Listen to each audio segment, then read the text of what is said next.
Hey everybody, just a quick reminder before we get the episode going that your support means a great deal to me. If you are able to support the channel financially, please do go to 10percenttrue.com, hit subscribe and pick one of the packages. For £5, $6.50 a month, you get early access and ad-free access to my content. And for a little bit more than even that, you also get access to AMA and private Q&A sessions that are run directly with my guests through Zoom call at least once a quarter, probably more often than that. I'd appreciate your support. Anyway, let's get on with the episode.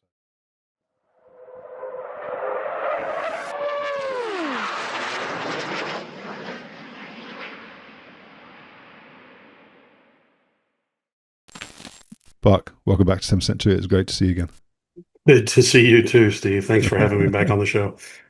To the audience at home, Buck has been on the show before. We had a fantastic interview around OA1K Skyraider 2 specifically, which if you haven't watched, you don't have to watch now because these two episodes are not directly related, but it's highly recommended that you go and catch that at some point. I think that's probably the best insight into the Skyraider 2 that's available currently.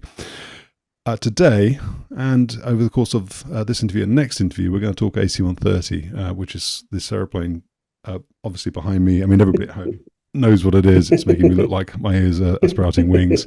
But we're going to talk about you, Buck, and how you got to the AC-130, what your Air Force career was like, the aeroplane.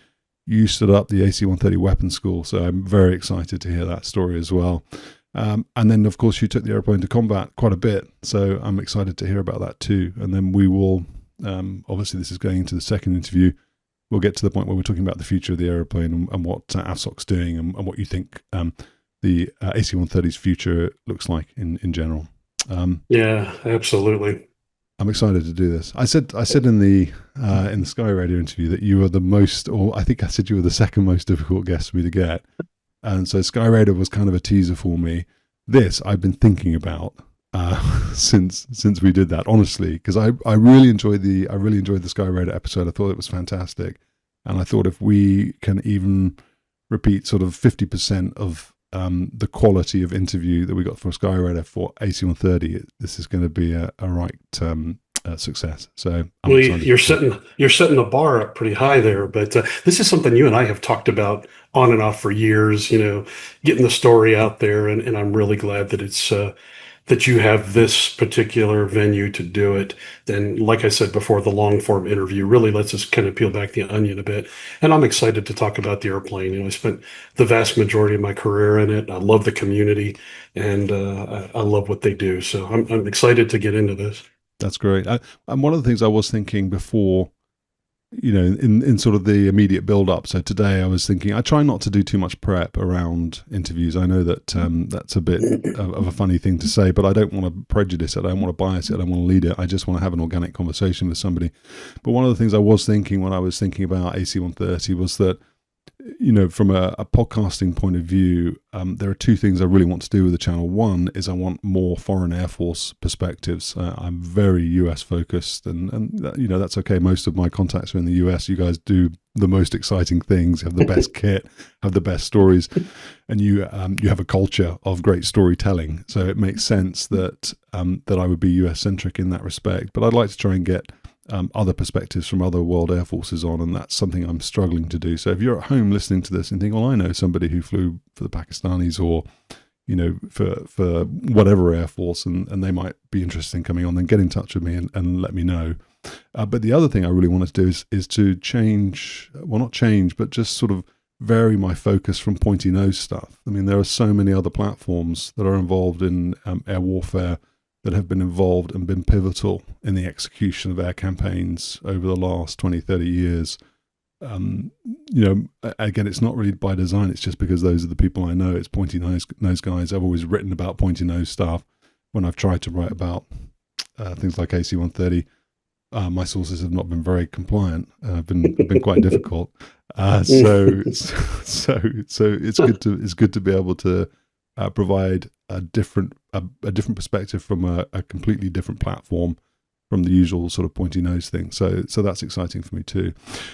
I wanted to say before we get stuck in, to all of those who subscribe to 10% Truth, thank you so much. Your contribution and your financial support to the channel is definitely keeping things going and making it a financially viable experience for me. As I said in my video a couple of months ago, I was looking at whether or not to keep the channel going. It costs more than it produces revenue wise to keep going, and I have to be able to say that it justifies its place in my life. And so for everybody who subscribes, thank you. It means the world to me, and it means that I can get with Buck and have these conversations and put these out to the world. So I appreciate that. One of the perks, if you do subscribe, is that you get to ask questions of my guests. So I'm going to start this interview by asking you a quick question from Jim. I do have more questions, but I'm actually going to save the bulk of them until we get to episode 2, because I don't really want to sort of get into the minutiae of operating the aeroplane and going to combat in the AC-130 before actually it's natural to do that in the conversation. But Jim asks, he said, what is the division of labor amongst the crew in the AC-130? Yeah, that is a fantastic question. On the AC-130H that I flew, we actually had 13 crew members. And the pilot in that case is more of an orchestra conductor than anything, because you have a co-pilot, you have a flight engineer sitting next to you who's monitoring all the systems, you have a navigator and a fire control officer who are helping put together the picture on the ground and then helping coordinate the munitions that are going to be used in association with those targets. And it's especially important because you're dealing with ground parties. And as we'll get into, fratricide is just something that is unfathomable in our community. We will not allow ourselves. And I think we even touched on it previously in the previous Skyraider episode. You have a series of gunners in the back. You have an electronic warfare officer. You have two sensor operators, one of them typically a low light level TV operator, and then an infrared sensor operator. And then finally, you have a load master. And with all of that going on, there's so many comm nets in the airplane that it is starting out, if you're plugging along and your processor's just pinging along great, you can take in all the data. I could have 8 different radios going and 6 different comm nets. And it is a lot to process in a nugget, with a brain as small as mine. As combat starts to ramp up, you find yourself punching things off. Now, I didn't listen to all 8 radios. That's what I could. But we had a division of labor where we would let the co-pilot handle 1 or 2. The nav and fire control officer may handle something. And then internal comm nets, we would skinny those down as well. Up in the front, I had a comm net where I could talk to just the co-pilot and the flight engineer because we were up front scanning for threats or something went wrong with the airplane. And I had a separate net that was the tactical crew with the fire control officer, the navigator, and the pilots up front. And the sensor operators talking about targets, prosecuting them as we're engaging those targets. What do we need to do to keep munitions getting on target or adjust them? The EWO can always pitch into the fight with a threat. Anybody can actually do that. But there's a separate comm net in the back for the gunners. I did not listen to that. We can talk some funny stories later. You don't want to listen to that in peacetime because you never know the weird things you'll hear. God love the gunners in the back. But in combat, they're working really hard. So they are communicating just with the flight engineer. If they have to take a gun offline or when they're reloading the 105. As we get into some video later on, you'll hear somebody say, gun ready. And that tells the pilot up front that the gun is ready typically the 105 to re-engage, and the flight engineer will reach up and turn the safety off. So you're processing all of those things. And as the pilot, you're making the decisions on how to employ the aircraft, how to deal with the threats. So it is going a mile a minute. In the H model, which I flew, which is behind you, and we'll talk in depth about that, we didn't have any fancy glass up front. In fact, it wasn't until Afghanistan that we even got a repeater scope, if you will. It was just a laptop screen that had PFPS data so I could see moving map. Prior to that, it was all done in my nugget and looking outside. And I think the pilots who did well in the gunship, particular Spectre, were very good at processing information and building a mental picture of the battle space and what was going on. In the U model gunship, they have a display up on the dash in between the pilot and co-pilot called a TSM, a tactical situation map. And they can port threats and other data into that map. But what I noticed flying with them on weapons school sorties, was a lot of, especially the younger kids, would stare inside of that TSM. And it bothered me to the point where if it was a weapons school story, I had a little cutout, a cardboard cutout I would put over the TSM. And they're like, what? And I said, your screen just died. Figure it out. And you got to be so good at looking outside, finding a road pattern. There's some trees. There's the runway. I know what it's oriented at. Okay, the friendlies are going to be coming down this road. The hostiles are over here, and you could do all of that processing in your brain. So it's a great question. I don't know that it's a skill that can be learned. It's either you have it or you don't. And I saw some people drop out going through training because they just could not do those mental calculations like that in their head and keep everything straight. So hopefully that answers Jim's first question. Okay, so the follow-on question, then, Buck, is once engaged, and I'm guessing he's talking about you engaging a threat, how difficult or easy was it to maintain SA as the commander? Combat is always chaos. You have a plan and it meets contact with the enemy and then it goes to hell. But for us, what I would find if I was getting really overtaxed, I would start punching off comm nets and just get down to brainstem power. And for me, brainstem power was looking through the HUD, always knowing where the friendlies were, always knowing where the bad guys were, and always understanding my relative position to them so I could employ munitions. And as we talk about the gunship and how they employ munitions from an orbit, it is different than some of the pointy nose folks you alluded to before. A lot of times, if you're working with a JTAC, the JTAC doesn't want the pointy nose guy to overfly the friendlies on the way to the target. They're worried about a short bomb or a short stray. For us, we can shoot anywhere in the orbit.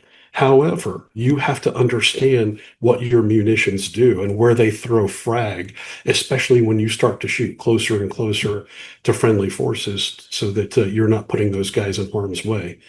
And I think, the focus and understanding of exactly what's going on, it just ramps up when combat's going on and when you're shooting really close to friendlies. I think I mentioned it previously. I shot 27 meters from the friendlies one night, and I have never been so focused in my life. I've never been so scared. Even getting shot at with missiles and AAA and all that nonsense, I was more scared shooting that close to friendlies because, dear Lord, don't let me F this up. I just couldn't live with myself. So you learn when there's an engagement going on. When you're being engaged by a threat, you tend to focus pretty hard on it. I had a really nasty couple of missiles shot at me one time, and we'll talk about it later. But time slowed down, and I was looking out at those missiles, and that was one of them coming up. That was my sole focus in life, was defeating that. So, wow. Okay, I think this is going to be incredible. This conversation, and you've already referenced the fact that you're going to show some video and. You went and got obviously everything is unclassified and has been cleared, but you got your slides from the weapons school, and I know you're going to show some of those as well. So this is going to be fantastic. And you're going to tell us a story about how eventually some Eagle guys came to you at the weapons school and asked if you'd teach them strafe. Yeah. So we will get to that. But first, let's go way back in time then. So, Buck, what's your background then? How did you end up flying gunships? What was your journey to the Air Force, into the Air Force? I grew up a military kid. I was actually born over in Germany at Bitburg Air Force Base, and came back to the States. We were down at Homestead Air Force Base, and my parents split up. And my mom, being the oldest of six in a stubborn Irish Catholic family, she decided this is my new home. And so I was able to grow up down there in that environment, but still around all the military stuff and just F4s flying every single day in the pattern. I'm like, I am going to go be an Air Force pilot. So I was very fortunate to get a full scholarship to University of Miami. So I did ROTC there, then off to pilot training, did pretty well there. Off to another assignment that I won't talk about a whole lot, but eventually as a fairly new captain with a lot of hours, I was offered the opportunity to get to the AC-130H Spectre gunship. And that was an opportunity that changed my life. Got there. Did I ever tell the Boston cream donut story? Yeah. I did, yeah. So that's where things kind of pick up there, is when that story's over, I've been flying the gunship for just a short period of time, but very quickly I get into the left seat in the gunship. And my career accelerates from there because at this point I was very fortunate to be ahead of a few of my peers, and my perfect timing that I just flew my tail off for the next 4 years and got quite a few hours and saw quite a few interesting things. Almost immediately deployed right back to Korea for another wintering over, and that was a great experience. Really hardened my understanding of the airplane, and having the opportunity to fly across the Pacific Ocean twice in a gunship is a pretty, I wouldn't say harrowing experience, but it will test your steel when you're going from Hickam to Guam on a 16-hour leg at 10,000 feet, plugging into the tanker 7 times, and unloading 300,000 pounds of gas. It'll teach you to be a good pilot. Yeah, yeah. We would take off out of Hickam, and the max peacetime weight, and I want to talk a little bit about this as we get into the gunship. The max peacetime weight is 155,000 pounds in a C-130H. And almost every training sortie I flew was above 150,000 pounds, just the nature of the gunship. But going from Hickam to Guam, we had a waiver up to 165,000 pounds. So we took off 10,000 pounds over gross weight, extra fuel. And then as we start coasting out, when you do uh, ocean crossings, you always have to be at your ETP, so you have enough gas that if you get to a point you can't take gas from the tanker, you can either turn around, you can divert, or you can continue to your destination. And if you'll remind me, I'll tell a story about one of those crossings where we had issues. Fortunately, it wasn't my airplane, and how we worked through some of that. But the experience of flying in Korea in those early days, flying our butts off, getting to do um, mixed aircraft operations with A-10s and F-16s, and the combat focus that was on the peninsula was really great training. So when I got um, back home to Hurlburt after that deployment, I was pretty good at the game that I was doing at that point, and was starting to hear rumblings about the weapons school starting. So that just accelerated my career out even faster, and professionalizing what I did in the gunship. Okay. So the whole objective of 10% True is that you have fun as the interviewee, as the guest. So I'm not going to press you on anything, but can you give us a bit more detail about what it was, how you got into the gunship? So if you don't want to say, or you can't talk about what that first assignment was out of UPT, but did you go heavies? Did you go fighters? Did you want fighters? Can you describe a little bit that transition? Yeah, the coming out of UPT, in the old days, everybody flew T-37s and T-38s, and about two-thirds of the way, you tracked either TTB, Tanker Transport Bomber, or FAR, Fighter Attack Reconnaissance. I tracked FAR, but I was also at a time when they were doing, the Air Force was dramatically cutting back. The Navy was cutting 50% of each class. The Air Force was banking folks. So even though I did fairly well and was FAR qualified, my class did not get a fighter coming out of UPT. The only fighters we had two, one, two, three fighters, but they were all guard. I thought there was a reserve. We had a 141 guy to the reserve, and we had a guy F-15s to Klamath Falls, another guy F-15s to New Orleans, F-16s to Duluth. That was Scott Anderson, a good friend of mine who was later killed in a crash. So yeah, so our initial assignments were no fighters for that class. That kind of changed as time went on. But kind of skipping ahead out of that first assignment, the invitation, it used to be an invitation you had to compete to get into AFSOC. They had changed that to a large degree, and the Air Force was going through a bit of an existential crisis, knowing that banking process, they had uh, disincentivized a lot of people who did not want to be in the Air Force anymore. In fact, in my year group, the retention rate was only 34%. Hmm. So to deal with some of that, they actually opened up all the assignments and said, "Here they are. We're posting them. If you meet the qualifications and you hit volunteer on this assignment, you get it, unless your commander steps in to stop it." And my timing was a bit off. It's very, I don't want to get into all the minutia, but I had to get into a seat at that specific time. So my window to volunteer for an assignment was very small. The F-16 RTU was all backed up. They had closed MacDill. We're moving everything to Luke, and a lot of us were in a position we could not delay anymore Fortunately, I had enough hours for the gunship, so I just hit the button, and next thing you know, the system spit out an assignment rip, and I'm going to gunships. And I felt like I cheated the process because a lot of other guys had to assess. They had to do interviews and all that, and I just pushed a button on a computer screen, and boom, there I am.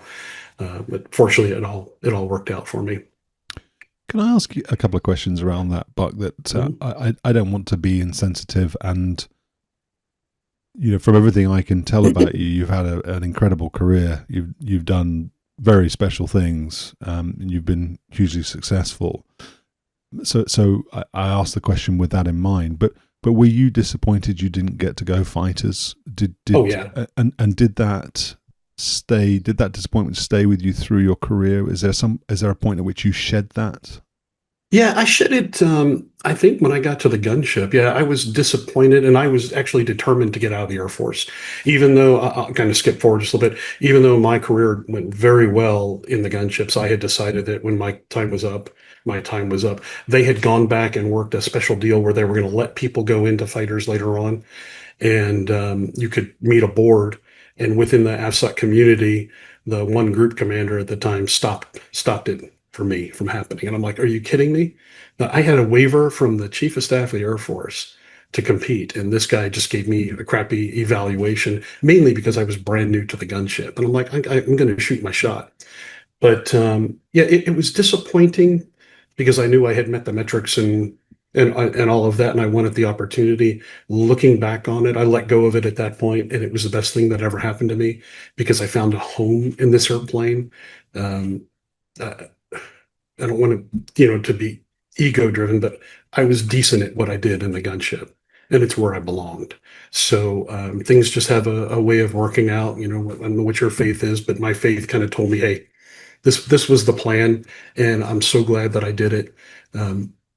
It going on through, I think that desire that I had, I knew so much about the fighter community getting into that. When the weapons school opportunity came up, they came to me and said, we want you to apply. And that's when I was going to get out. And I said, I don't know. But once I had made the decision to say, okay, I'm going to go for it, it made my time in the weapons school so much easier because I knew the communities, I knew the ins and outs, if you will, and I was able to help us integrate. And we'll talk about weapons school later, but I'll just tell you there were two different schools of thought about the weapons school at that time within AFSOC. Old school AFSOC was a model of Air Mobility Command. And within Air Mobility Command, the progression was co-pilot, first pilot, aircraft commander, instructor pilot, stand-of-valve flight examiner. And the EPs were the top of the pyramid. That's not the case in the fighter community. It's obviously the patches. And they did not want to let go of that. So, and they also, the fighter guys are just going to ruin everything within AFSOC. And like, that's not the case. They want to teach us how to be the best possible instructors. So we were fighting a lot of old school thinking, and we had this younger mafia of people that really wanted it to happen. And General Jumper was the chief of staff at the time, and he said, it's going to happen. So fighting that battle and making the program successful was very rewarding, and again, helped me realize that I made the absolute best choice in staying and following through within this community. So many of the people that I flew with, if any one of them called me tomorrow, I'd be in my plane launching at dawn to help them. That's just how tight the community is. So I'm really glad that I did it, and I have no reservations that I didn't get to go, fly whatever else. Yeah, I mean, I think the fact you were a weapons school commander indicates you were probably more than just all right at your job. Anyway, it's part of the being the humble part in humble, approachable, credible, isn't it? So, okay, tell us a bit then about getting to the AC-130. I mean, maybe it's worth. Because I know you will know this, so I can ask the question comfortably. But maybe it's worth a potted history of the potted history of the gunship. I mean, did it start AC-47s in Vietnam? Is that where it started? I mean, it did. What had happened to the point where you entered the program? Yeah, so it's interesting, the history, and there's a couple different versions that are out there. But everything that I've been told and learned was the concept of the gunship came from some bush pilots, actually, who found that when they were flying in a very tight orbit, they could lower something on a rope in a basket down to the ground. Huh? And as long as they kept that orbit, that rope would go down, touch the ground. Somebody could reach in, put something, take it, and back out. And some very smart people in Vietnam, leading up to Vietnam, they figured that out and said, "Hey, let's take the AC-47. Let's put a bunch of machine guns, a bunch of miniguns in it, and then we'll go out and just raise hell, especially up on the Ho Chi Minh Trail." And they did it to great effect. I think if you ever watch the movie The Green Beret with John Wayne, there's a piece in there with Puff the Magic Dragon shooting. But as I recall, if there was a gunship overhead a hamlet in Vietnam, they never lost that hamlet. That's how powerful the platform was. The mission and the airplane evolved very rapidly through Vietnam. I can't talk to the history of all the other platforms, like the Stinger gunships, C-119 and all that, but they did try a couple various types of platforms, and then finally they settled on the C-130 because of the ability to lift so much stuff. And they had a couple of permutations. They had miniguns on the C-130s for a while. They had 20 millimeters and then the 40, and then the big jump in capability is when they put the 105 on there, because that just, brings so much more smackdown to the fight. So my focus will be on obviously the H model and the variant that we had there, but those platforms, and it's funny you mentioned talking about more folks that fly the foreign stuff because the U.S. has all the great new kit. Well, I flew 1969 gunships into combat in Afghanistan, so I don't know where you're getting that story. I flew some old iron over there. It did very well, but it was much older than you would think. Can you talk us through, Buck, then the process of becoming mission qualified, mission ready in the AC-130? You've already, right at the top of this episode, described the crew, some of the crew positions, and well, you described them all. But so there's lots of people, lots of things happening. What is the process of getting checked out in the airplane? Yeah, they have a schoolhouse. It's an RTU, just like any other major weapon system would have. Although, because the gunship specifically, the H model was low density, high demand, there were only 8 of them in the inventory. You usually had one of them going through depot, and then usually one was a can bird of some sort. So you only had 6 airplanes to support the schoolhouse, testing, training, and then the operational unit. So the schoolhouse was at Hurlburt. It was the 19th SOS. And we would share instructors with the operational squadron, which I thought was great. And I did that a lot. Even as a weapons school instructor, I would go back and fly brand new RTU sorties with a kid who was right out of pilot training. It was a great opportunity to share the operational experience across everybody. Whereas, if you go through one of the pointy nose RTUs, you're 6 months at Luke or wherever else, and then you get to your unit and you still have to do your mission ready workup. You were flying in your training with people you were going to deploy with very shortly thereafter. So a bunch of academics, of course, and a couple simulators. We didn't really have a full up AC-130H simulator. From a tactical perspective, we certainly didn't. We borrowed one of the Talon 1 simulators to do just systems training and things like that. And then you jumped into the flying. You had a couple of sorties to get the basic handling qualifications, because as you can see on the picture behind you, and let me share my screen so I can do a little pointy talky. I think after that, maybe we can talk a little bit about the airplane. So if you notice where my cursor is, it looks like we have canards on this airplane. They're not. It's actually an antenna array for the ALQ-172, our jamming pod, but they actually acted somewhat like a canard and changed the flying qualities of the airplane just a little bit. So you had a couple of sorties to get used to flying the airplane. Consequently, when you went back to do your upgrade to be an aircraft commander, you had to go back to the school, back to the RTU for some training. But one of the focuses, I'm jumping around a little bit, but on purpose.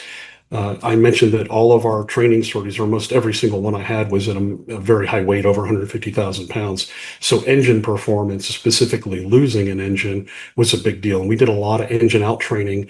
And then as you're an aircraft commander and then on to an instructor, we did 2 engine out training, which is, it's very challenging. I did mine with a great pilot who just worked the crap out of me. Typically you'd go out with a guy and he'd just pull an engine, do the stuff. and then he'd pull the other engine and have you do one approach to a landing.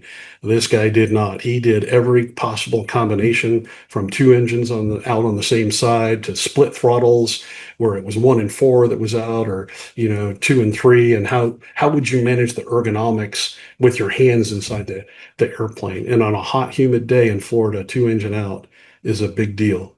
And I'm glad I had the training because I had, unfortunately, the experience of losing two engines and fell right back on my training. Fortunately for me, I was actually a bit lighter that day, and it was during the winter. Wow.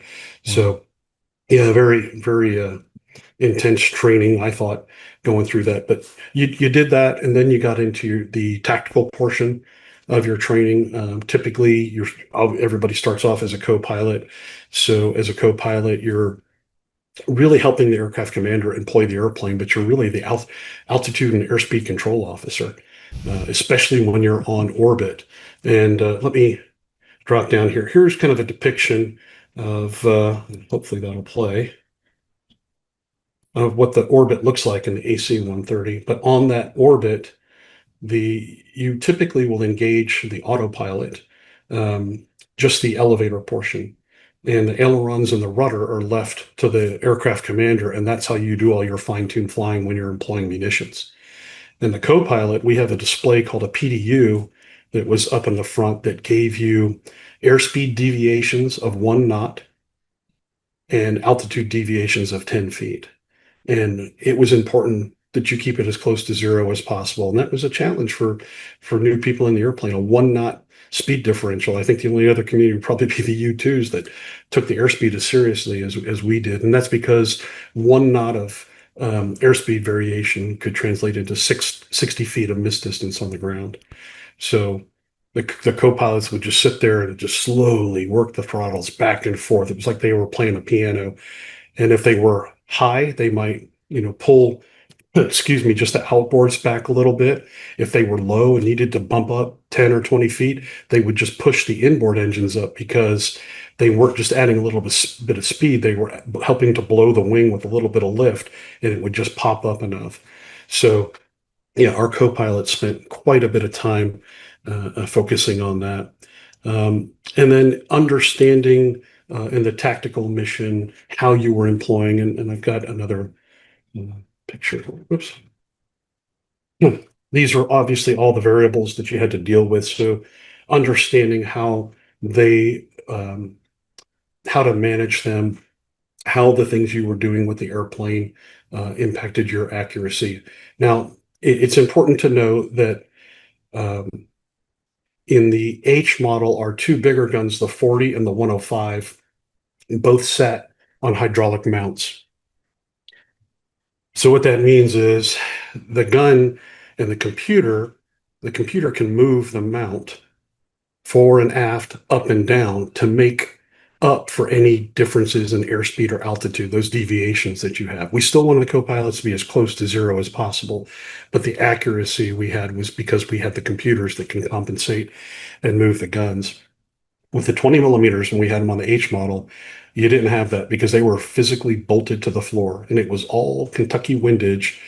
You had the symbology in the HUD, but it was all the pilot moving the rudder, moving the ailerons, being able to employ those weapons. And I flew with just some of the old school, the OGs that were just unbelievable. And one of them teaching me to shoot, he said, spell your name in the dirt. I'm like, what?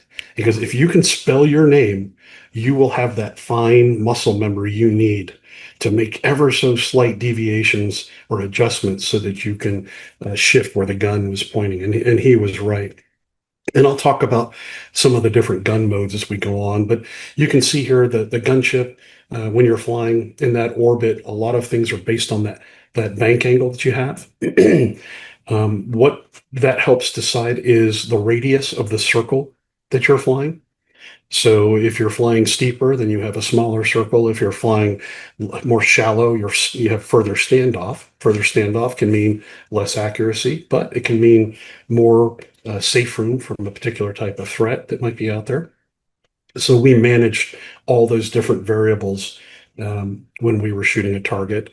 And this next one, this is the one that really kind of helps tell the tale of how we shoot, because a lot of people think that we're aiming the gun directly at the target, but we're not, because when the projectile comes out, some projectiles here, because you're flying forward and the projectile is coming out of the side of the airplane, the projectile still has a forward throw to it. Mm. And it's also falling off of its ballistic curve. So the computer is helping calculate all that. So when you actually shoot, you're shooting high and aft, and the bullet, through time and space and all the funky math that's being done, it falls to that target. And it looks like it's coming in straight and hits it, but there's a lot of different geometry and physics at play when you're employing these weapons. We had a series of tables and math that was behind all the mission computers. I think they called them Sayachi rhythms.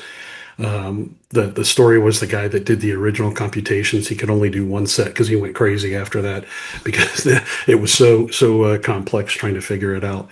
But it worked out pretty darn well. So I thought what I would do now is kind of transition over a little bit just to what it looks like up front when you're flying and employing, and then maybe we can talk more about the airplane and some of the systems and stuff like that. Sounds great.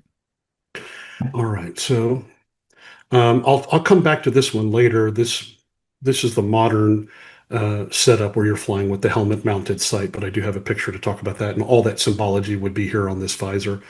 But in the old school, this is looking through the HUD. This is actually looking at Hurlburt back in the day, looking at the end of runway, the approach end of runway 18. Just up above that is the hot cargo area. So we would be in the chocks, crank up. We could have 20 millimeter on board the airplane, but we couldn't have 105 or 40 millimeter. So we would taxi down to this hot cargo area, shut down 2 engines, load up with our munitions, and then taxi back out and take off. The first thing we would do is climb up over the field and do a sensor alignment. So there's a couple of things going on here, and I'll walk you through each one of them. But doing a sensor alignment was basically calibrating the system to the conditions of the day. You have temperature, humidity, D value, pressure variations, and all of that. So everything had been bore sighted on the ground, but things change once you're airborne. So we did a sensor alignment here. And then once we got out onto the range or over a target and started shooting, we would typically what we call tweak the guns.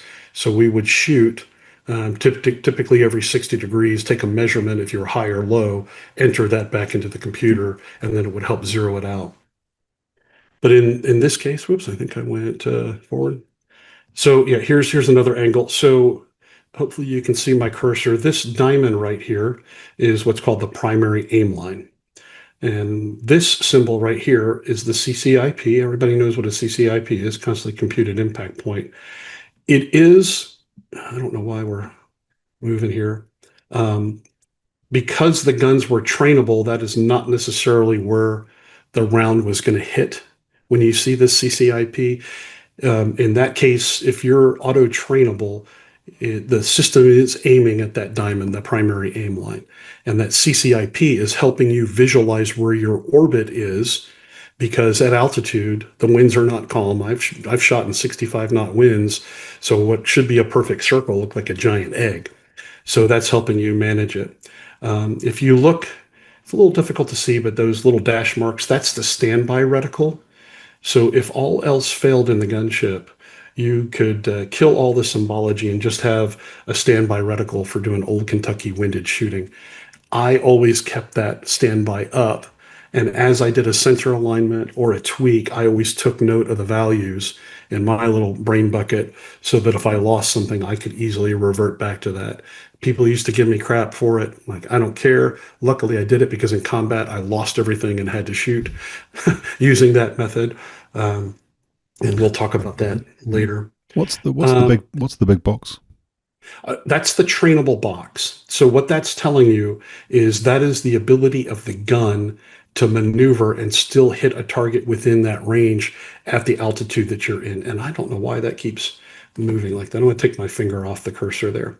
So it's a depiction. Now, if you got to the edge of the trainable box, I think I actually have one right there. You see those hash marks? Mm-hmm. That tells you that you're outside the trainable box and you cannot hit what you're trying to hit when you're on that part of the orbit.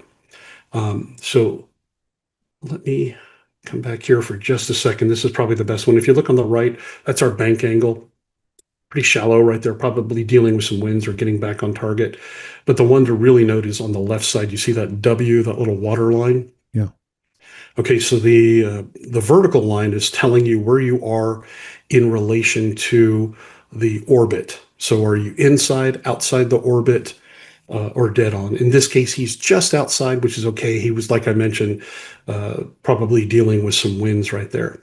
The horizontal line tells you if you're fore or aft of that point that you're trying to be on. If you were perfectly on the orbit at the perfect bank angle, aimed right at the target, that would look like a gun sight. It's like flying an ILS, if you will, the symbology. In this case, he's lagging a bit behind and he's working to get back to it. Now, he's probably getting ready to roll up some bank angle right now to do that.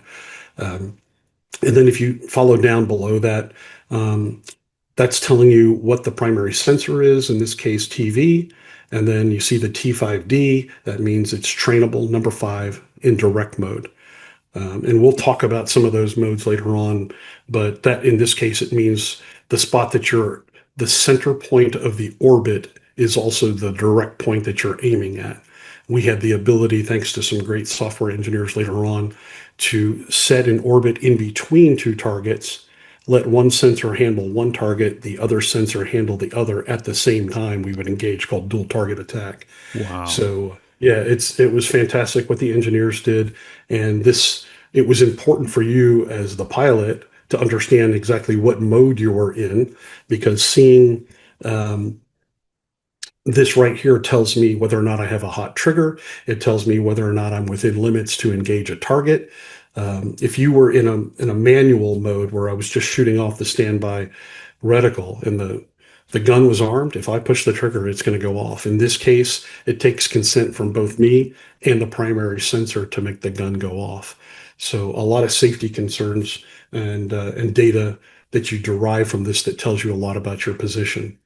I kind of wanted to focus for just a minute on, again, that the geometry data that's on the left side of the screen with the little W.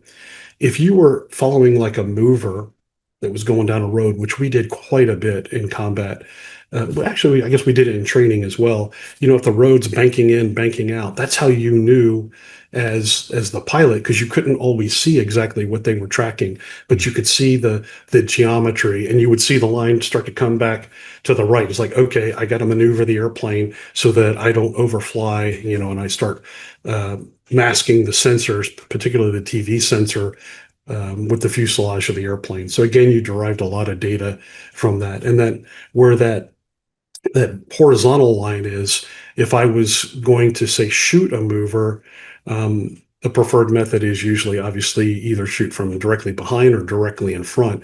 In this case, being behind, okay, but if I wanted to get out in front and stop the lead vehicle, that's going to tell me I want to get around part of the orbit here real quickly and maybe fly a little bit longer, less bank angle, so that I've got more time with him um, further aft on my left, so that when I roll out, I'll be able to shoot him perpendicular right in the face. Wow, that's very clever. Yeah, it's a great system. So let's come back up here to the great picture you had up here in the front. Let's talk a little bit about the H model. When I was flying most of my time, we had two particular variants of the gunship. We had the AC-130H Spectre and the AC-130U, which was spooky. Both great platforms, great Americans flying both both airplanes. Interestingly, the squadrons hated each other. They did. It's the stupidest of things, and that rivalry, it was an unhealthy rivalry, to the Where point did it where come from? my honest belief is when they stood up the AC-130U, they took a lot of people out of Spectre to to put them over there and start building it up. And some of the people they put over out, like Greg McMillan, who did a lot of the early test work. I mean, just a fantastic officer, amazing pilot. But I think it felt like they were trying to offload people. At least that was the perception, get them out of the gunship community, because they do have weak swimmers from time to time. And I mean, every community has weak swimmers. I didn't see us have a bunch of weak swimmers over in the fourth SOS, but that was the perception. The other thing was the H model had shot in combat and the U model didn't. And the guy's inspector would always thumb their nose at him. That all changed in Kosovo, and it changed kind of in a brutal way, because the way the gunships were actually allocated to go fly in combat, the requirement for gunships in Kosovo was written by a U model guy. So he wrote the requirement for 10 airplanes. Well, there weren't 10 H model airplanes, so they defaulted back to Spooky. They had 13 U models at that point. At some point after after all of OIF and OEF, President Bush directed that they add 4 more U models, which they did. We'll talk about that. That was probably a huge mistake when we could have invested in the future. But for a while, they had 17 U model gunships. But having, that mass, when he wrote the requirement, Spooky pushes off to Kosovo. They do all this shooting, and we're left at home going, "Oh my God, now it's us. Now we're never going to shoot in combat again. This sucks. This is terrible." But that very unhealthy relationship, when there should have been all kinds of cross-tell, even up at the group level between the standards and evaluations folks and the instructors, there wasn't a lot of back and forth discussion. And that just, it weighed things down. There was only one base that had gunships. It was Hurlburt. And we never had a gunship guy as the wing commander, because we're too busy killing each other, in public, just whatever. Professionally, it was very difficult to watch. And the Pavlo community and the Talon community, the Pavlo community in particular, they just, took over the world and made sure that a gunship guy was never going to be in command. So it was difficult. That has all changed. I think a lot of it is because of the gunship. When we stood up not the gunship, the weapons school, when we stood up the gunship weapons school, 2 of the guys that came over to help us do that, the 2 U model pilots, and then there were 2 H model pilots. We just, from step 1, said, we're not going to put up with this shit. We're just not. And they were great guys. I got along great with them. We just did all our training and shooting together. In fact, we built the course so that we would have an H model course, one class, and flow right into a U model course. And we made those folks go fly on the other platform, literally get in the seat and fly and shoot the other gunship. And it really paid off in the end. And that stuff started to die off. I think also, once the H model moved out to Canon, they started some interflow between the different gunship platforms, going over the Whiskey gunship, the U model, and the H model, and that helped put that down. So it's not the problem that it used to be. And now you only have one particular variant of the gunship, the AC-130J, so it's not an issue at all. But back then it was stupid. Yeah, they would make fun of us for being old. We would make fun of them for being so new that the U model had to fly with their bleeds on, because they needed their air conditioning packs to keep their air conditioners cool. And yeah, which sounds interesting, but that limited them to their employment altitudes, especially when they were heavy. Yeah. And I think I talked about it before. A daylight mission I flew when the Talon 2 crashed, I step climbed up to 23,000 feet with the bleeds off, just because I could, to get as far away from any threat. And the U model they wouldn't be up there. They just couldn't do it. So interestingly, when in the weapons school, when we started looking at really getting into the different accuracy of the platform, I forget which is which, but one of their guns was more accurate than ours, and one of our guns was more accurate than theirs. Even though it was the same gun, it was just a mission computer setup and all that, and it was just by the smallest of margins. So even in that case, it was a tie. So yeah. Anyway, let's talk a little bit about the H model that I flew. Obviously, a standard C-130H. The biggest thing was the engines. All of the AFSOC airplanes had the upgraded engines, so you could fly at higher temperatures and get a bit more thrusties out of them. This particular H model is post 172 mod. That's what those canards are. And let's kind of talk about that just a little bit. gunships actually had a lot of electronic countermeasures protection. It wasn't just us out there flying with an ALR-69. There's a series of them. I was not an EWO by trade. Back when I was teaching, I could probably, 8402, and I forget all the different nomenclatures, but they had a series of electronic countermeasure or RF threat detectors that let them see in very wide bandwidth areas what was looking at the airplane. And then when we put the 172 jammer on, when it was working, it was actually superb. The thing about the 172, it had come from the B-52 community, and it was a smart proportional jammer. And what that means is if I was flying in an area and I had a threat pop up on the nose and one on the tail, it would jam both.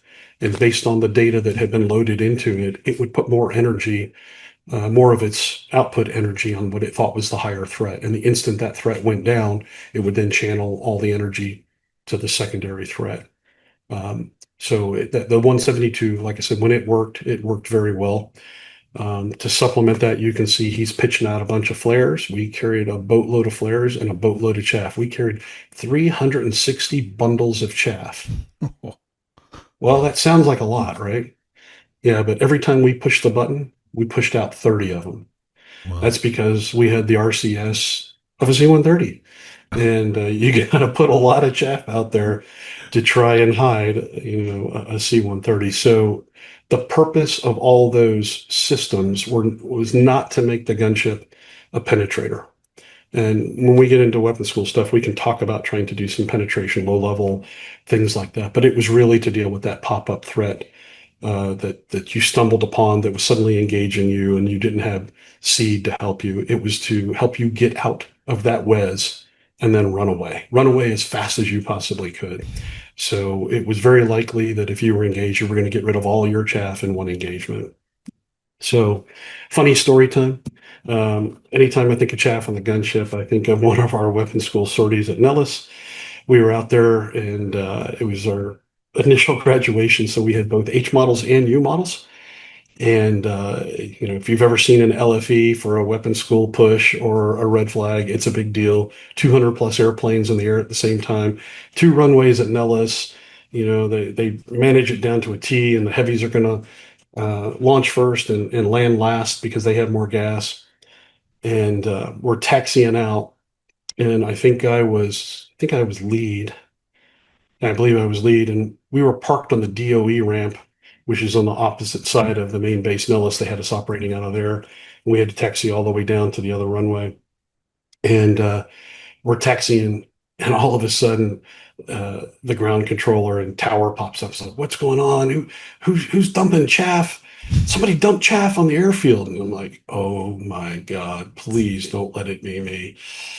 And we get down to the end of the runway, pull off of the whole short area, and I had him open the door, had the load go out and scan the airplane. He goes, "We're clear, pilot. We're clean. We're clean." And the U model was behind me, and they did the same thing, and they weren't clean. The chaff gets loaded in these big buckets, and it's screwed in, and one of the buckets had completely fallen out of the U model on the ramp at Nellis in the windy desert in the winter and was blowing chaff all over the airfield. And yeah, they're sitting there like, what do we do? And I'm like, I don't know, but I'm launching. See you later. And off we go. And I felt so bad for those guys, but I did laugh a little bit. So yeah, chaff is quite a lot of fun in the gunship. Some of the other sensors that in the airplane, we have infrared detection systems. And let me kind of back up just a little bit. When I got to the gunship, they only had the 172 mod, I think, on one airplane. So back in the day, we actually flew with ECM pods. We flew with the 131 pod, and even that pod designed for fighters. We had one on each wing, and we had a dedicated ECM shop. And I think it was Warner Robins, wherever the ECM folks were, they had a dedicated shop just to us. So we always had the latest software loads that could help us with single-digit SAMs. I spent a lot of time looking at all the data, and I flew a bunch of the test missions on the ranges and stuff. And surprisingly, it did give us a fair amount of protection. But also on that, we had strapped on these 8402 pods, which were infrared countermeasure pods. They only worked from the rear aspect. I'm sure they're sitting in a museum somewhere, but a little piece of glass that was some spinning optics doing funky things to fool a heat-seeking missile and send it somewhere else. Um, if you notice this little piece of metal right there that's on each engine, it's kind of hard to see from this perspective. That was another thing that was unique to AFSOC was these tubs. And most infrared missiles are going to look in two bands when they're looking at something, and one of them is a hot target thing. So by putting that cold piece of metal and air flowing through it across the exhaust, it helped produce our IR signature, and was just one more level of protection that we had in the gunship. Mm. As we got rid of the 131 pods, got the 172 on board, they also integrated a system. You can't see it in this picture. I may have some pictures in the follow-up episode. And we installed DIRCM on the airplane, which was the directed infrared countermeasure system. Um, two setups that were in little turrets on the back of the airplane. They fed through the ALR-47 or the ALE-47 and the 40 that helped us with the flare jet with the flares and all of that. That would cue. In that case, it had these lamps that would look out and try to dazzle an incoming threat. Later variations had a laser that could physically engage the seeker head of an incoming missile with laser energy. So again, we had layers of protection, and then the last line of defense was always the crew looking outside the airplane. And we had a code word we could say in the airplane, and anybody that had access to the button would push the button to get chaff and flare out of the airplane as well. Okay.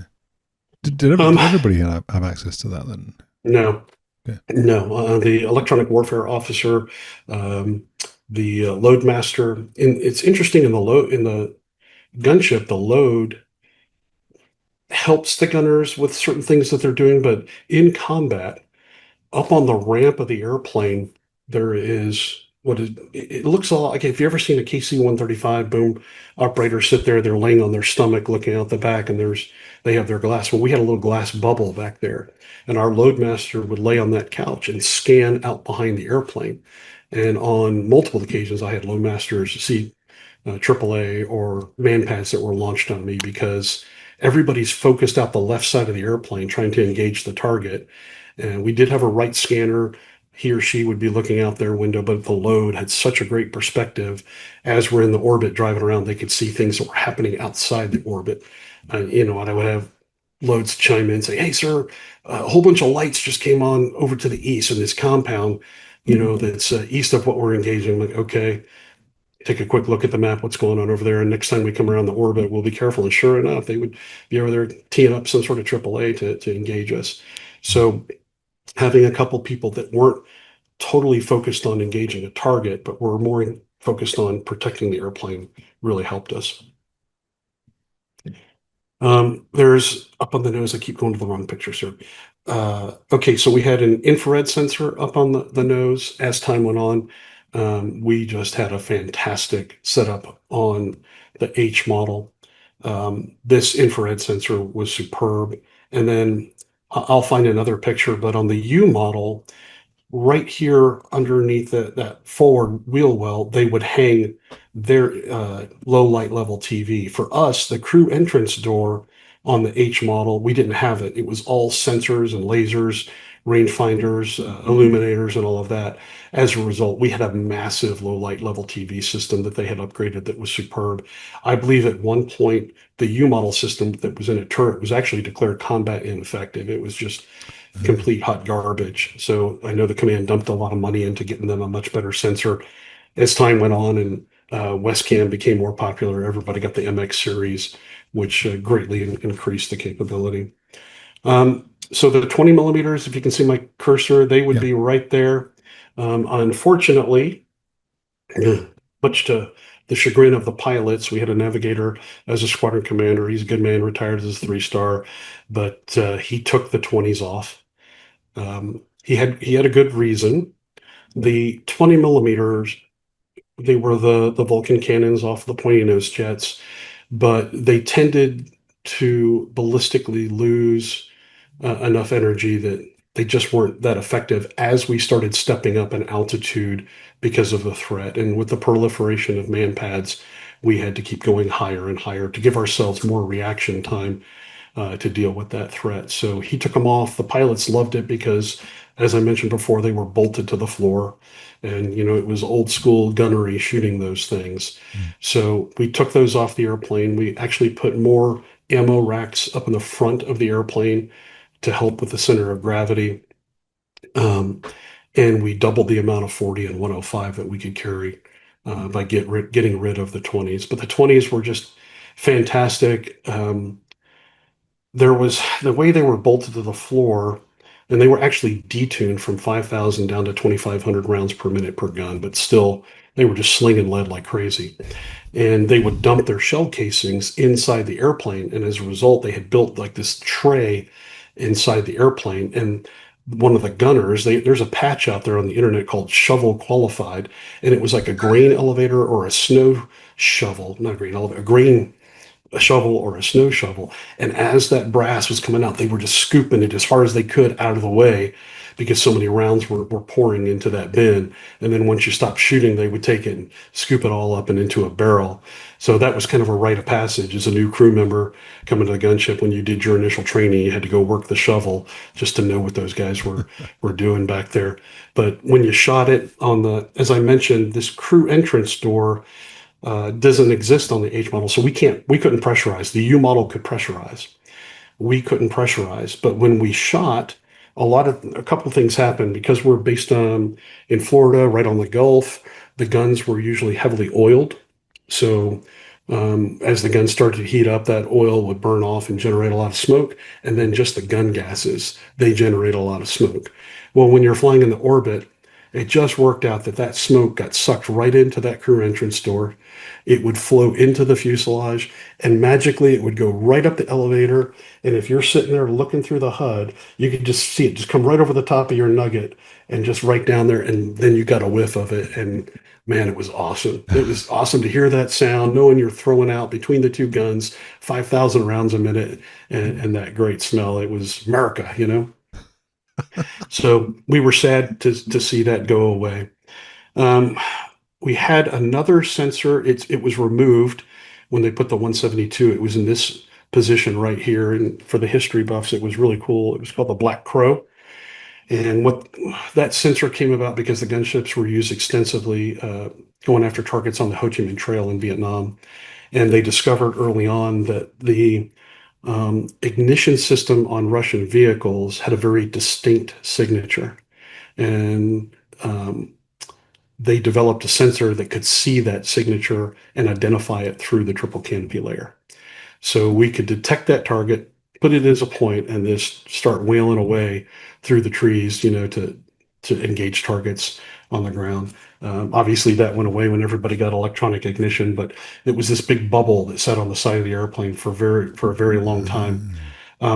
When I do show you some pictures of or some video, if we can get it to work, of the gunship shooting up here in the nose, we also had a really long pitot tube. It stuck out 10 foot, and it was off the SR-71, was what they told us. But when you're on orbit, the air tends to get all swirly and disturbed, but they wanted, for measuring for the fire control system, really clean air. So they stuck that pitot tube 10 feet out in front of the airplane to get as much clean air as possible. And it was funny, you taxi in and it stuck out so far, the crew chiefs would tend to taxi and just park it on their shoulder. You'd go to an air show and somebody, what is that? And I'm like, oh, that's our laser. And their eyes would get all big, just making stuff up. But it was cool until they took it off. Oh, sorry. Um, Moving back a little bit, this gun is actually in front of this bulb right here, and I'll talk about that in a second. But that's our 40 millimeter. That's the Bofors cannon that you see in all the movies from World War II, where they're sticking the rounds on top, and that's how they loaded it inside the gunship. The gunners would physically put rounds in 4-round clips into the gun, and when you're shooting that thing rapid, you're shooting 60 rounds a minute or 100 rounds a minute. We had 60 rounds before we had a cooling limit on the gun, but they're just cramming them in as fast as they can, and you're wailing away. Really fun to shoot. Probably the best time I ever had shooting was when you would shoot both 20s and the 40 all at the same time, and you were throwing 5,100 rounds of lead at the ground per minute, and that is a lot of smackdown. Um, Coming back after that, that's a sensor, APQ-150. That is basically a beacon tracking radar, so that the ground party can have a little box that emits a code, and you can use that sensor to track the ground party, even through, triple canopy layer or whatever. It wasn't always great, but when it worked, it worked really well. We would also have them put them on a vehicle if we were following a convoy or taking somebody to a hit. And then we could just set our orbit point around the moving vehicle using the beacon track and radar. And that would free up the other two sensors to go out. One could scan really close to the vehicle, and one could scan out farther or look at the objective before you got there. So it was a great way of keeping orientation on the ground party as they moved. Wow. Was And that then, based on APG-70? I'd read that it was APG-70 from the Strike Eagle. Is that true? no, the U model had the Strike Eagle radar, Okay. which was interesting. As the Strike Eagle started to get the AESA, the U model had been leveraging the Strike Eagle communities for so long for upgrades that there was a big concern. Well, what are we going to do now? And yeah, I'll go ahead and talk a little bit about that, because we are talking about both the U model. The gun they had up front was a 25 millimeter Bushmaster Gatling gun, or that wasn't Bushmaster. I'm sorry, that's the 30 millimeter. Their gun initially had some issues because they wanted the ability to select different rounds on the fly as they were engaging a target. And there were some complicated issues that caused some gun jams and things like that. But perhaps one of the biggest issues they had was knowing the issues we had with our 20 millimeter round. Here's our little 20 millimeter projectile. That's our little fuse right there. It sits inside the fuse well, and when that hits the ground, that's what causes the projectile to detonate. Well, the 20 millimeter, as I mentioned, it would lose velocity, and we noticed that a lot of the rounds weren't detonating. So within the 25 millimeter ammo setup, they developed a newer fuse that was far more sensitive to loss in velocity. That didn't exactly play out the way they had hoped in Kosovo. One particular airplane was engaging targets in the rain, and the rounds started detonating as soon as they got out of the barrel. Wow. And they ended up fragging the airplane. And Wow. luckily, they didn't, nobody got shot down, nobody got hurt or anything like that. But yeah, lesson learned. And we did a sortie in weapons school that I'll talk about, where it was basically we would get pristine targets, let the students go out and walk those targets while they were new, go fly a sortie to shoot them, do their BDA watching their tapes, and then go look and see what they actually did. But anytime we did that, we had to go out on the range with EOD. And the EOD guys would walk up and they'd see a 20 millimeter, they'd pick it up. I saw a guy juggling them one time. And then he would walk up on a 25 millimeter and he'd go, stop, and he'd put a flag down, everybody go around. That's how sensitive those fuses were. Wow. Yeah. So yeah. Moving on back, you got the 105, the crowd pleaser, the big gun. We'll certainly talk a little bit more about that here in a few minutes. But that's kind of the once over of sensors and weapons on the airplane. And I'll kind of pause there and see if you got any follow-up questions while I grab a quick. Dozens of them. Dozens and dozens. All right, let's go. Before I was going to say stop sharing so that the audience can see us both. But before I do that, so just talk a little bit about the air refueling port and that antenna array on the top of the airplane. Yeah, it's the URC. It's interesting on the gunship. Obviously, that's where the tanker would plug the boom in, but it was right behind the pilot and co-pilot, basically almost up over top of the engineer's head. So when they plugged in, you could hear it, and it would bang around a whole bunch. But then there was a tube that went from that went straight back through the flight deck and into the tanks, into a manifold to feed. But one of the first things they would do was get up there and physically check to make sure fuel wasn't leaking inside the airplane. And I have had fuel leak inside the airplane from an AR mission, which is obviously not very comfortable.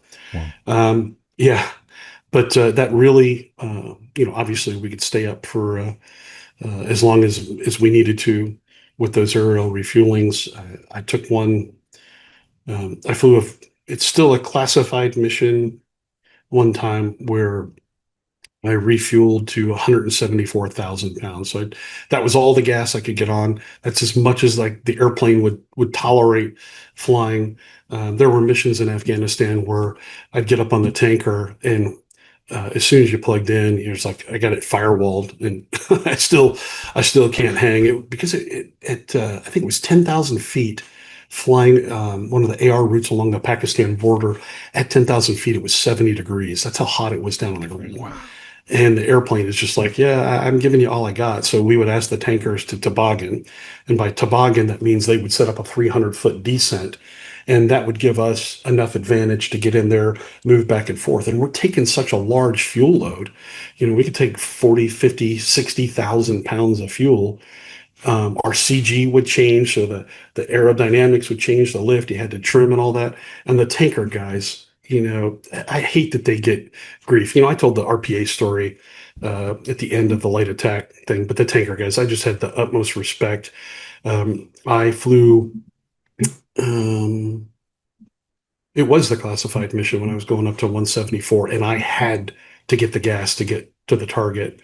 Um, and we were in bad guy land, and we tobogganed down to 2,000 feet AGL.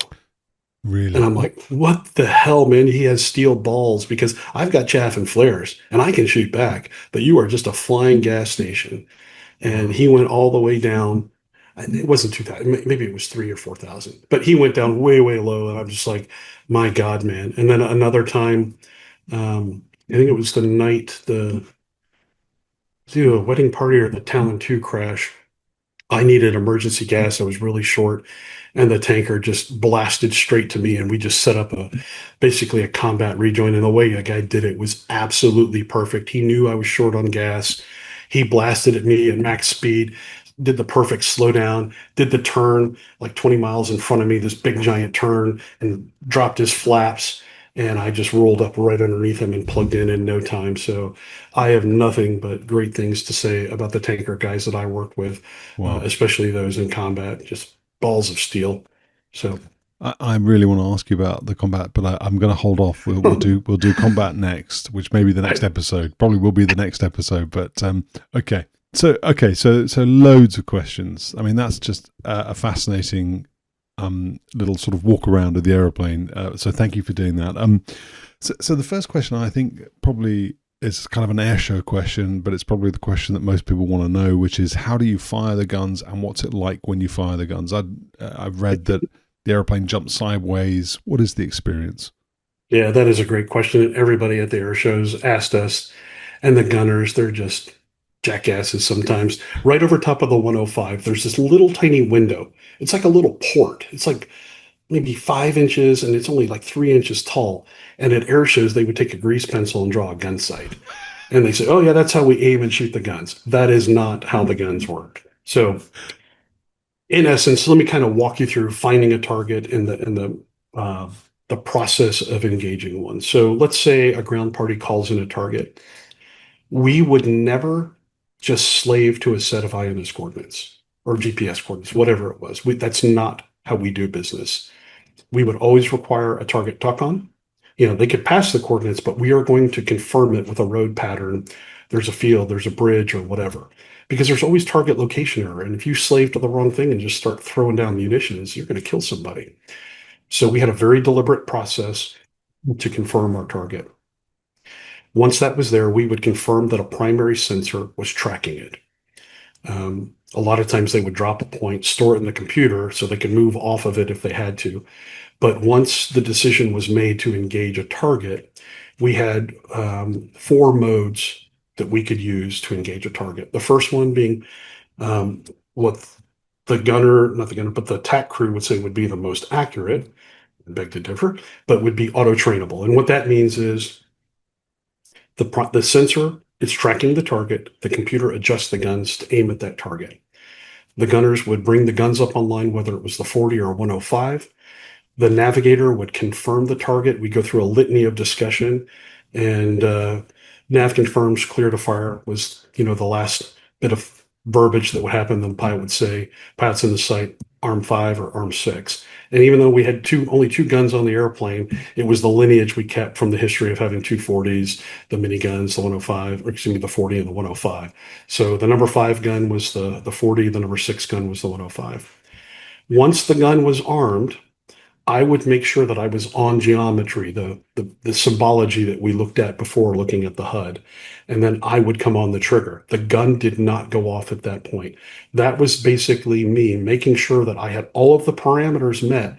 And now the sensor operator could give his or her fine-tune adjustments. And when they gave their consent, the gun would go off.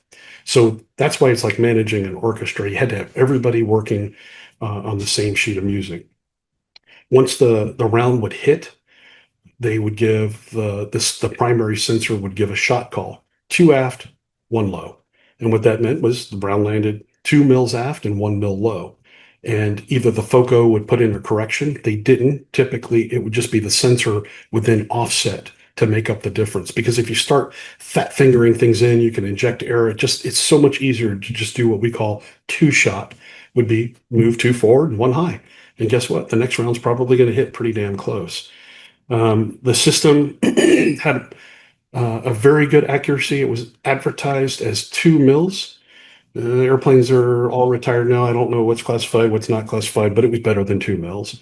And what that would mean is if you were at a 1 mil difference at 10,000 feet meant that 50%, at least 50% of your rounds were going to land within 10 feet of the target. Wow. And it was my experience that we were going to be much, much closer than that. The only reason we couldn't get more accurate, just probably the mechanical limitations of the trainable mounts on the guns, plus the resolvers. And those resolvers were little instruments that measured all the slight angles for where the gun was pointing. And then the manufacturing of the projectiles. A 105, the piece that actually comes out is 33 pounds of steel and can't be high explosive.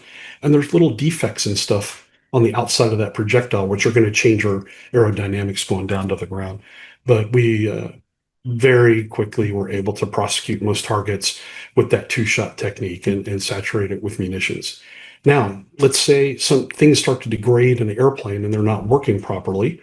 One of them could be a hydraulic failure because those hydraulic mounts are driven by the hydraulic system inside the airplane. Well, if you had a hydraulic leak, what do you do? So they could take the hydraulics away from the gun. The gunners, in practice, we would do it and the guns would just hydraulically point to a null position. But if you actually lost it, the gunners could hand dial the guns using the resolvers and those angles to that null position. And that would be called auto fixed. Now, what auto fixed does is that symbology that we saw before, that diamond and the circle, so your primary aim line and your CCIP, there were limits within the computer that you had to meet in order for the gun to go off. And at that point, it was the sensor operator who's now holding his or her consent down, and it's the pilot. And the pilot is driving those two together, and you have to have both rate and coincidence met. And typically, our training standard was 2 and 2. I always shot 1 and 1 just to prove that I could do it, and it helped me have better muscle memory. But 2 and 2 meant that the CCIP was not moving at a rate of greater than 2 mils per second, and that your coincidence to the primary aim line was no greater than 2 milliradians. Using those parameters, we were, again, very, very accurate. Let's say the mission computer isn't doing real well, and you lose some symbology or whatever. The next mode down would be semi-auto. In semi-auto, you're just basically using the CCIP, if you will, and just throwing typically, whoops, there goes that earpod. With semi-auto, if I had to do it, usually would be suppressing some sort of AAA. I would do that with a 40 millimeter, and I would have them do semi-auto rapid, meaning as long as I held the button, the gun would go off. With that semi-auto, there's no restrictions on the gun, no computer restrictions, if you will, that are stopping the gun from going off. Once I hit the button, it'll go. And then the last mode is manual, and that's when the computer just says, I quit, I give up, and you're just using that standby reticle that's in the HUD, and the HUD is disconnected at that point from any limitations that exists from the mission computer. That's why I always had it up. That's why I always dialed in the error. I just wanted to know in my brain bucket if something went south, I could revert to that. I always had a hot trigger. Nobody could actually see what I was aiming at because it was all happening in the HUD and it was all on my shoulders to prosecute the target. So that's kind of the four modes for engaging and how it works. Sometimes it's the whole crew, usually in normal circumstances. It was the whole crew, and it was when the sensor operator pushed the button. But as you had failures and step down, more and more of it would fall on the pilot's shoulders. So did the airplane jump? Were you described how the co-pilot would be responsible for airspeed and for altitude and maintaining deviations for both of those, and you're doing rudder and aileron.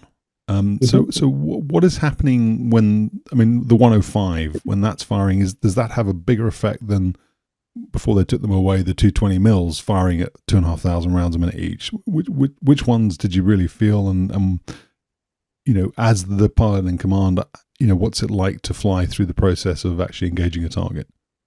So the 20s had more effect because they were farther forward on the CG and they pushed the nose around quite a bit. You really had to step on the left rudder.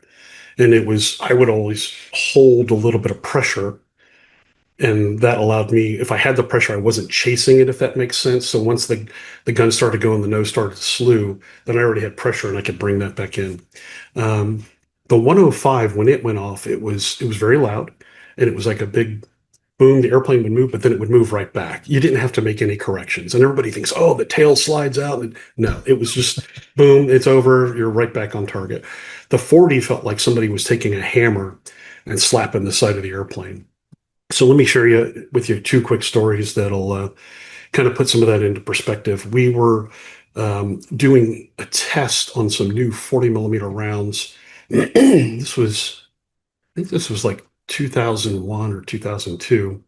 And what they wanted to test was a high velocity, basically a sabot round on the 40 millimeter that would help us get some more armor penetration because we were just useless. And when we talk more, I've got some great stuff from some of our weapons school stories to show you exactly what happens when a tank gets hit by a 105. Wow. So they had the idea, hey, we're going to put this really hot round on here. Hey, Buck, you're the senior weapons officer. You're now the test pilot as well. I'm like, okay. So I get out to the airplane, and the whole side of the airplane is covered in speed tape, all external. And they had put all of these sensors outside the airplane.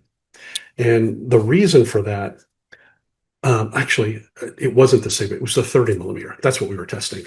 The sabot round was what had caused the issue the first time. So they were telling me that they had tested a 40 millimeter sabot round, and the overpressure from that really hot round had actually done some minor damage to the flaps when they had done this years and years prior. Mm-hmm. So they had all these sensors taped out there, and they wanted to measure the overpressure of the 30 to make sure we weren't going to do similar damage. So we put the Mark 44 Bushmaster cannon, which is what's on the J model today. I was actually the first guy to shoot it. It was really cool. And so we went out there to fly the sortie. I roll in on the target. It was Charlie 52 North shooting on the keyhole. And I'm all excited, man. I think I had like 2,000 rounds on. I'm going to whale away today. Boom, boom, boom. Ceasefire, ceasefire. And they had a test rack in the back, and the test rack measured the overpressure from those first three rounds, and it was greater than when they shot the 40 sabot round that had damaged the airplane. So I'm like, oh crap, And the flight test engineer comes up, he's giving me the rundown. I've got the scanners looking out there trying to see if we can see anything, but the external tank blocks part of it. And the flight engineer, for some reason, he's like, maybe you should change the configuration. I'm like, I am not moving those flaps for anything. We are not changing a thing. We are going straight back, and we are going to land this airplane and see what's going on. So I declare an emergency, and that range is up on the northeast side of Eglin. So I had to come all the way back down to the southwest to Hurlburt. I declare the emergency, and there was some F-16 guy in the pattern, and he heard what was going on. Excuse me, and he suddenly volunteered to be a chase plane. And I'm just laughing. I'm like, oh my God. I think I was doing like 142 knots. I'm like, this is going to be funny. I said, yeah, clear him on over. And he comes over, and he is just sitting out off my wing, just wallowing. And he goes, yeah, I can't do it. And he flies away. I'm like, yeah, I know. At least I got to laugh out of my IFE. Went back and landed. They checked the airplane. There was actually no damage. It had to do with the muzzle brake up on the front of the gun. And the muzzle brake, it's a piece of metal. And when the gun gases come out, it's the direction that it channels those gun gases to help absorb some of the recoil of the gun. And I guess it was just aiming the way it was oriented at one of the sensors, and it didn't do anything to the airplane. So Okay. they signed it off, and I think we went and shot it again the next day.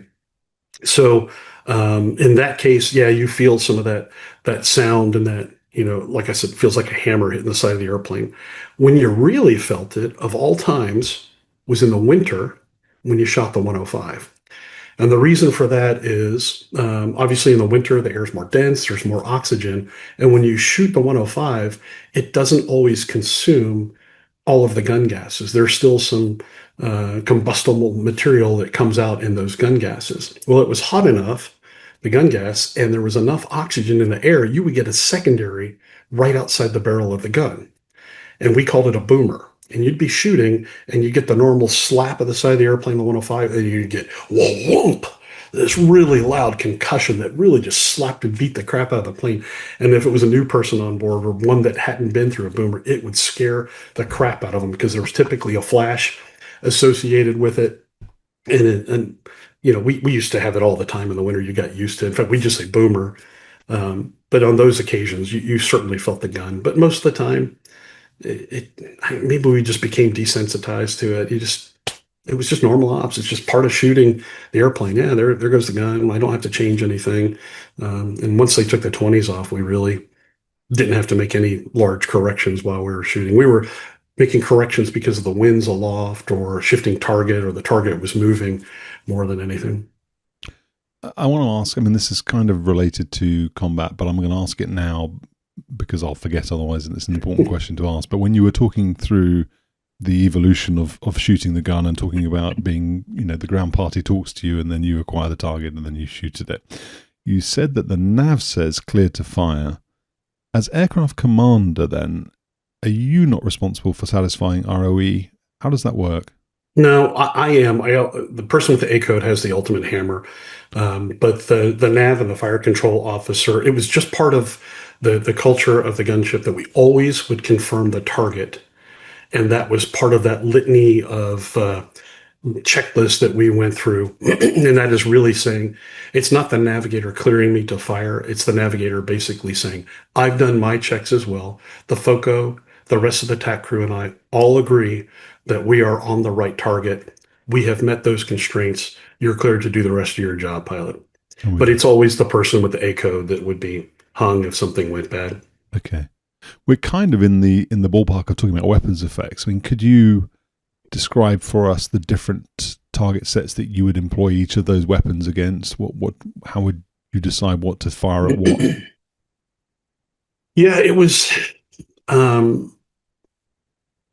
If you go to when we had the 20s were meant to be a suppression weapon.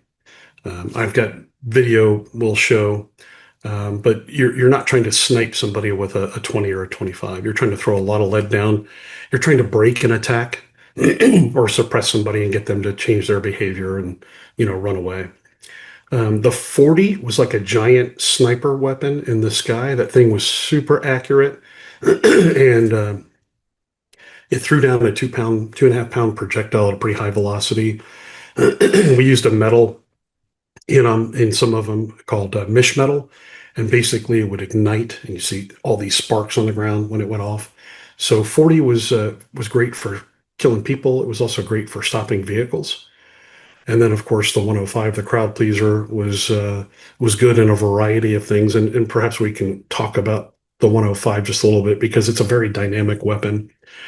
We had a series of different fuses, and the fuses really made a big difference in the 105.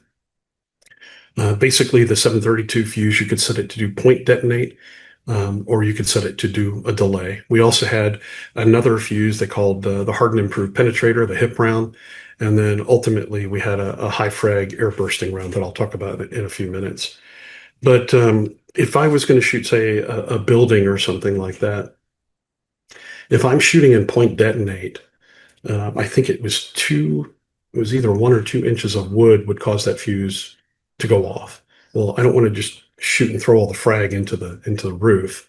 So we would set a delay mode. So once it hit enough wood to make it function, there was a delay that gave it a couple milliseconds to get inside a building and then just throw frag everywhere. And I think I've got a video of it just blowing out all the windows of a target in Afghanistan. Pretty crazy. Point detonate, shooting things like I shot an F4 Phantom out on Melrose Range. I shot an F4 on a range out west doing some training with the special boat. It's a great story. So the long and short of it is we get all these training opportunities to go work with special operations around the country. And I draw the lucky straw and get to go to North Island and work with the SEAL special boat unit or the Navy special boat units. They're the boats that have the rib boats, the Mark Vs that support all the SEAL operations. And we said, yeah, sure. They wanted to do all these infill, exfil shooting drills where we would cover them, bring in a force in, and then cover them extracting a force. And we said, great. We want to do movers on the water. There was a big emphasis back then. This is just before 9/11 that we want to be able to engage moving targets. We had a new moving target mode in the system, and we wanted to practice it. And we said, hey, you guys are going to have to figure out a way that we can shoot something moving out of the water. And we were hoping that somebody had these jet skis that were remote controlled. And they're like, oh, that'd be great. But what the SEALs did, and I'll pivot back to that in a second, they went to DRMO and got some old Sunfish sailboats. So to start, we're shooting and they're going in to the beach, dropping all these guys off. And there was an F4, pristine, sitting up on top of the hill. And I'm like, hey guys, what's that? So we called down. They said, oh, the Marines are coming in next week for a big exercise, and they paid to put that target up there. I'm like, well, great. Can we shoot it? And they're like, yeah, sure. I'm like, give me number 6, auto trainable, point detonate. We started shooting that thing, and I put a round right dead center in the fuselage, and it blew up in the air. It tumbled and then it rolled down the hill. And they're like, stop, stop, stop. And I'm like, too late. So, but it gets even better. We do all the training with them, and they queue up one of their Mark Vs. So it's basically a speedboat, giant SEAL speedboat. It's really fast. And we get out there offshore, and they take this old Sunfish sailboat, and they tie a long cable to it, like 1,000 feet, and they take off through the ocean. You know, they're going, and the Sunfish is just whipping along. I'm like, oh, you don't think I can hit that? And rolled in, and I'd love to say, you know, it was planned, but my first round hit it, and it was a 105, and it turned into confetti. It was just a styrofoam core, and it went everywhere. And again, they're like, stop, stop, stop. You know, they're like, the environmentalists are going to, oh my God. So we stop shooting. They back up to the location, and they put swimmers in, and they're picking up all this styrofoam that I blasted out in the ocean. Well, in the process, they sucked the tow rope into one of their impellers, and they were stranded out there. And I'm like, well, I guess our training's over. We're done early, boys. And we went back to North Island, started drinking, and left them out there. They had called one of their other boats to come tow them back in. But yeah, it was a good time. So the 105 is a very versatile weapon. The first permutation of the 105 we used, they were all the same projectile body, if you will. But we noticed, especially in combat, when we took the 20s off, we didn't have an area suppression weapon anymore. And we did have an air bursting function on those 105s, but I have seen it. I used to have in my desk in the weapons school, I had a chunk of metal. It was about this long, and it was just the whole side of a 105. And when it exploded, it didn't explode uniformly. So you would get tons of microscopic, you know, metal pieces, and then you get these big giant chunks of metal. Well, those big giant chunks of metal hold a lot of energy, and that was what was killing all of our danger close tables for telling us how close we could shoot to the friendlies. So the command put a lot of money and effort into it, and they developed a new 105. And what they did was they used a more brittle metal, and then while it was hot, they put basically like an etching tool on the inside, and they etched a pattern. Then they put it back in, and they etched the pattern again, and married it with a different fuse. And when you shot that thing, it would come out. There was a little ampule full of electrolytes inside the fuse, and the setback forces of the Gs, the 105 experiences about 100,000 Gs when you fire it, that ampule would break, and the electrolyte would fall on a circuit board. And the circuit board would fire up a little Doppler radar and just start pinging the ground. It only had to work for about 8 seconds. And as it's coming down at a certain altitude, I can't say what it was, it says, "Hey, I'm here." Boom, and it goes off. And because they had etched the inside of those projectiles, that you had now imprinted muscle or memory into the metal, and it was more brittle, you ended up with about 22,000 little pieces of metal that flew out. Wow. And yeah, it was just devastating to things on the ground. Um, and it helped us actually bring our danger close tables down a little bit, because even though you're air bursting it, those little pieces of metal don't hold their velocity out to some of the distances that it did with the previous version. Interesting the way it worked out when a projectile comes down from the gunship, it comes down at 62 degrees of angle. And the explosive force, it doesn't explode out of the nose. Projectiles explode out of the side. So you're throwing frag this way and you're throwing it down. Well, with an air bursting round like that, when it went off at its altitude, it tended to put a smiley face on the ground.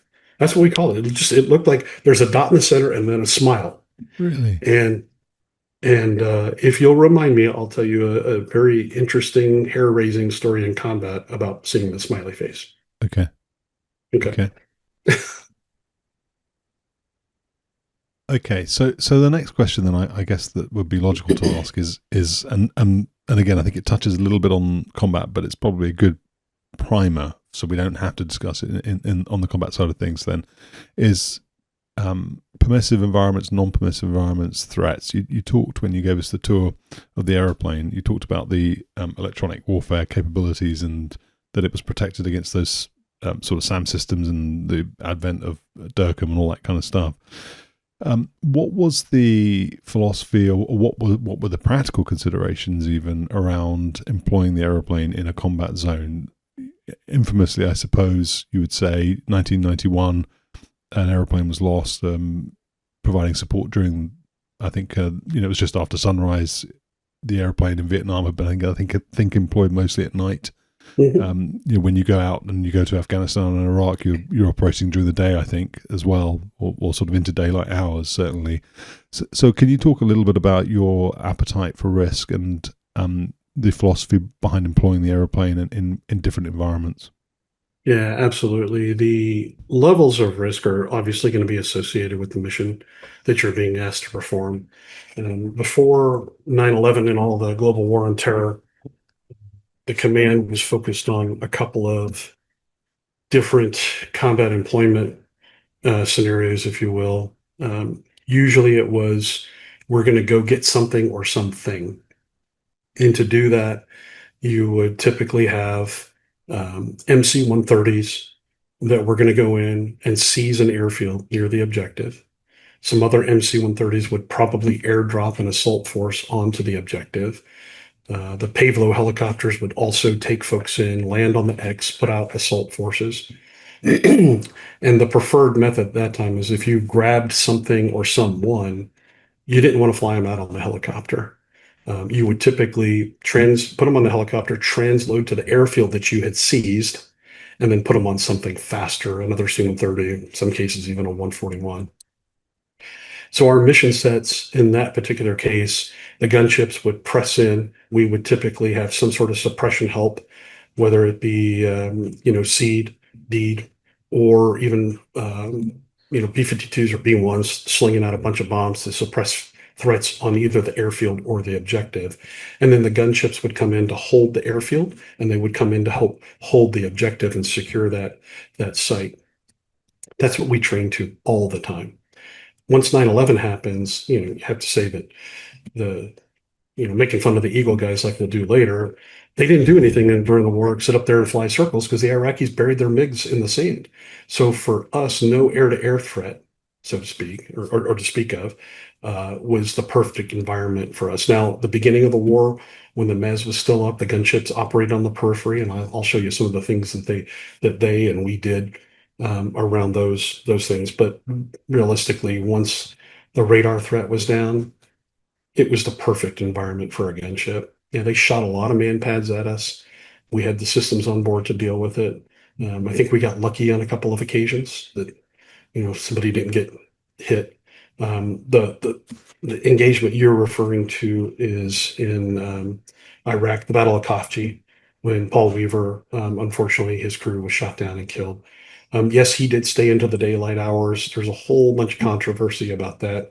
Should they have step climbed? They didn't have the same systems on board that we did, that we do when I flew it, and that the gunships have today.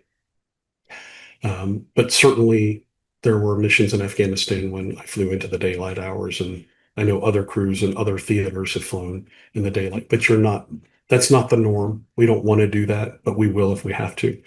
When it comes to accepting risk, it's really, I kind of default. That's why I gave the primer of what those AFSOC core missions were, supporting all of the SOCOM missions for getting something or someone.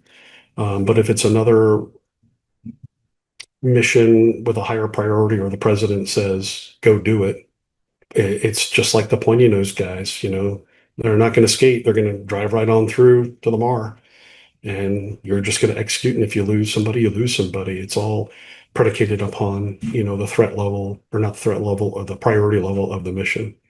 I would say most of the time, the way we would phrase it is selective medium threat environments. And by saying selective, then we were making a lot of choices about how to engage, how we were going to go in. And, obviously I can't talk specific ROE, but if I got engaged by a radar threat, I'm not going to hang around. I'm out. Somebody's going to have to come in and kill it, or we're going to have to come up with an alternate method. That's just the way it works, especially if it's like a roll-in or something like that. Some sort of moving radar threat. No way, man. I gotta let somebody else come in here and handle this. I will say, when we were most effective, the second best close air support platform in the world is the A-10.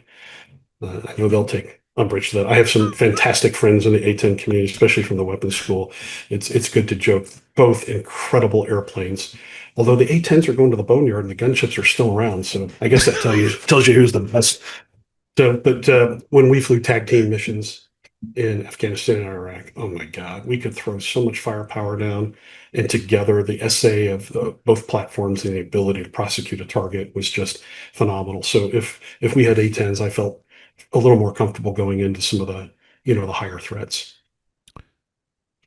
During your training, then, Buck, as during the peacetime, let's say, before things kick off in Afghanistan and Iraq, and maybe even subsequent to that, but when you're not sort of deployed to a combat zone, one of the things that you note when you talk to Air Combat Command or PACAF guys or whatever is that they have a particular theater that they're responsible for. If they're based in Alaska, they're going to be looking at protecting the polar, making sure the Russians don't come out of the polar ice cap. But they're probably also going to have a secondary mission, which is going to be going to Korea, and having a role to play in anything that happens in Korea. In Special Operations Command, then, are you focused on individual geographies? Are you expected to operate globally? And what are the implications of having to do that then in terms of specific knowledge about theaters, specific knowledge about threat systems, capabilities, adversaries? We did not have the luxury of being able to focus on a specific geographic area. And the very nature of SOCOM, it's the world's, special ops ready reaction force to go anywhere, anytime, to do the mission. So from a study perspective, it put a lot more onus on us to stay in the books and look at all the threats. We had great intelligence support.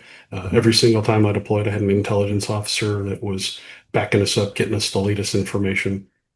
I will say there were not geographic focus points, but there were mission sets that were not always common that would matriculate into our peacetime training based on evolving threat scenarios. And if one of them would be coming out of Korea, the counter soft problem, the North Koreans have a lot of soft forces, and they're probably going to try and infill a lot of them via boat. And that's why we were trying to shoot movers out in the water. And that was an emphasis item for us.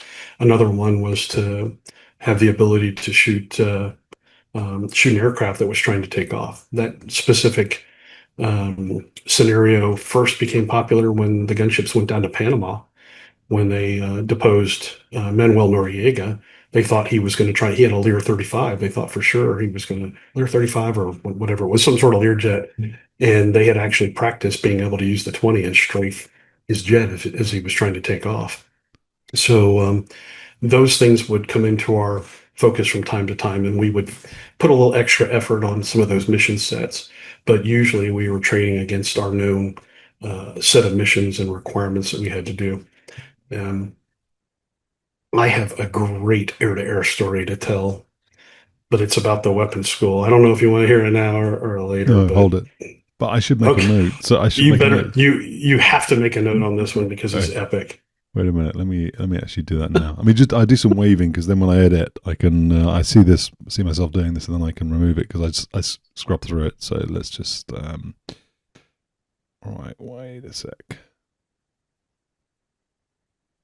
All right. So what was the other one you just said to me a minute ago? Don't forget to tell me to remind you about. Well, you forgot already? Yeah. That's what Because you told me not to forget, so I've forgotten it. we're gonna It's when you okay. review it, maybe make a note when you Yeah, review it. I have the luxury of being able to go back and watch this again. Okay, so all right, so it's an air to air story. Uh, I think was it a refueling story? Oh, I can't remember. Anyway, we'll find it. Okay, all right. So I've made a note of that. Okay. Okay. Can we explore a little bit more the actual flying and handling qualities of the aeroplane? So I'm interested to know what the aeroplane was like to fly. Was it a challenge? Was it a handful? Um, I thought it was very easy to fly. It could be difficult to land well. Some people just didn't get it. In fact, I flew with this kid who I think I was the commander of the weapons school, and he was going through phase one training of RTU, and he just couldn't figure it out. So they called me and said, "Hey, would you be willing?" I'm like, "Sure." So he was the only student pilot on the sortie. It was just him and I, a flight engineer, and a loadmaster. 4 hours. We never left the pattern. Wow, Four 4 hours. hours. I think we did 36 touch and goes. And Wow. I'm like, you are going to learn to land this airplane today. And I pulled out all the techniques that I had, and he actually figured it out. He just needed somebody to show him some different things. Um, it just took a little bit of energy management. The great thing about having four props is when you push those props up, you do get a pretty quick little burst of lift off of it. But you had to watch the sync rate. The 172 antennas up front did kind of change the dynamics for when the nose would come up or down. But people used to give me grief, and when I landed, I aero braked. I held that nose up high with pride, and they would just laugh at me. But I'm like, I don't care, it works. And I bled off all the energy. I didn't burn up my brakes, and look at that. So, um, but to fly it well when an emergency happens, that could be a bit more challenging. And I'll tell you a quick story about that. Was flying a training sortie. I won't say who the co-pilot was. He was a patch later on, but we were taking off. I was at like 153,000 pounds, hot summer day, taking off to the north out of Hurlburt. Um, Passed my refusal speed, and as soon as I rotate the nose, I get a fire warning, North 4 engine. I'm like, okay, I can't stop. Take it airborne. We practice this every day. Gear up, and the co-pilot responds immediately. He puts the gear up, and then I said, feather number 4. And it's the co-pilot's job to feather. There's condition levers next to the throttle. It's part of the bold face. And he stops and he looks at me. And oh no, it was before the gear. When I said gear up, he wanted to feather the engine. That's what it was because he saw the light. And he stopped and he didn't put the gear up. And I said gear up, and he was frozen. And I said, gear, feather, flaps. That was our little mnemonic that we had as far as our boldface procedure. And it snapped him right out of it. And he put the gear up. I don't know why he was hung up on shutting the engine down, but you put the gear up to get a lot of drag off the airplane. And so we feather number 4. We stagger into the air, milk the flaps up, fly around the pattern. I think I set up for a bit of a long final and flew the approach. And we were heavy and landed and had hot brakes. And the maintenance guys were pissed off about that. I'm like, are you effing kidding me? You gave me an airplane that caught on fire. So I give it back to him, and there was no visible signs of a fire. And part of the boldface is once you shut it down, if you have no further indications, you don't have to shoot the extinguisher, the fire bottle, and all that. So we give it back to maintenance. I hung around for a little while with the crew, and obviously maintenance was going to have to troubleshoot it all night, so we canceled. Came back out the next day, same, basically the same crew, and they give me the same tail. I'm like, okay, what'd you fix? We couldn't find anything wrong. I'm like, yeah, pardon the language, Steve, but I'm like, bullshit. So go back and forth. I talked to the pro super. I think they even had like the maintenance squadron commander come out there. I'm like, okay, crank up, wind up, ammo on board, take off, same point. As soon as I rotate, firelight number 4. I'm like, are you effing kidding me? So get it all cleaned up. This time, Copilot does exactly what he's supposed to do. We fly back around, and luckily, I didn't have hot brakes this time. Must have had a headwind, and man, I was spitting fire. I was so hot, and sure enough, the maintenance squadron commander, he was out there, and he knew the pro super. And it turns out that we have the way the bleed air comes out of the engine. It also goes down the front of the leading edge. That's part of our ice system. So there's a couple of tubes where the bleed air is moving around the airplane. And there was a crack in one of those tubes. And when the airplane had just enough lift to bend the wing just a little bit, that crack opened up and let that hot air come out and hit the sensor and give a false report of a fire. But yeah, they figured that out. And I said, nobody else is going to fly this plane until you guys figure this thing out. I don't care if you have to change all 4 engines. Something's going on here. Wow. So yeah, so it wasn't hard to fly. It took a lot of work. Um, I prided myself on knowing the systems very well. We actually had um, an extra hydraulic system that the normal C-130 didn't have on board, an emergency hydraulic system that gave you the ability to do a couple of things. Number one, to be able to stop the airplane if you were landing, but it also they'd had, I believe, some battle damage in Vietnam where they had lost flight controls and they ultimately lost the airplane. But using that emergency hydraulic system in the one particular setup of some valves, it was always a discussion about what position were you going to fly with that valve on. And I always flew with it open. And my rationale was what that gave me is if I was hit and lost the other hydraulics, we could turn that emergency pump on and I would get the elevator back.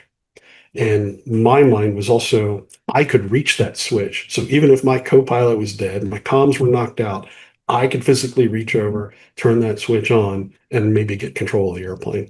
So things like that, dedicating the time to really understand the airplane, that was probably the difficult part because people would just learn the basic numbers.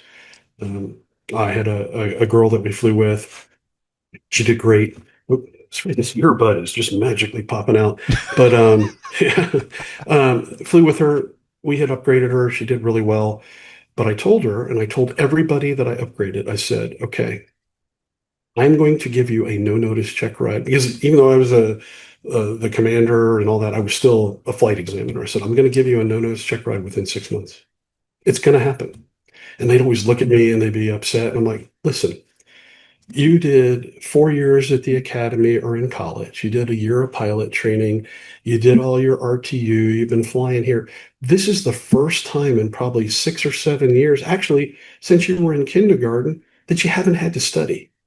And now you're a new captain making all this money. You're living on the beach. You're going to have this enormous temptation to let your guard down. And I'm not going to let that happen because you're flying with people I care about.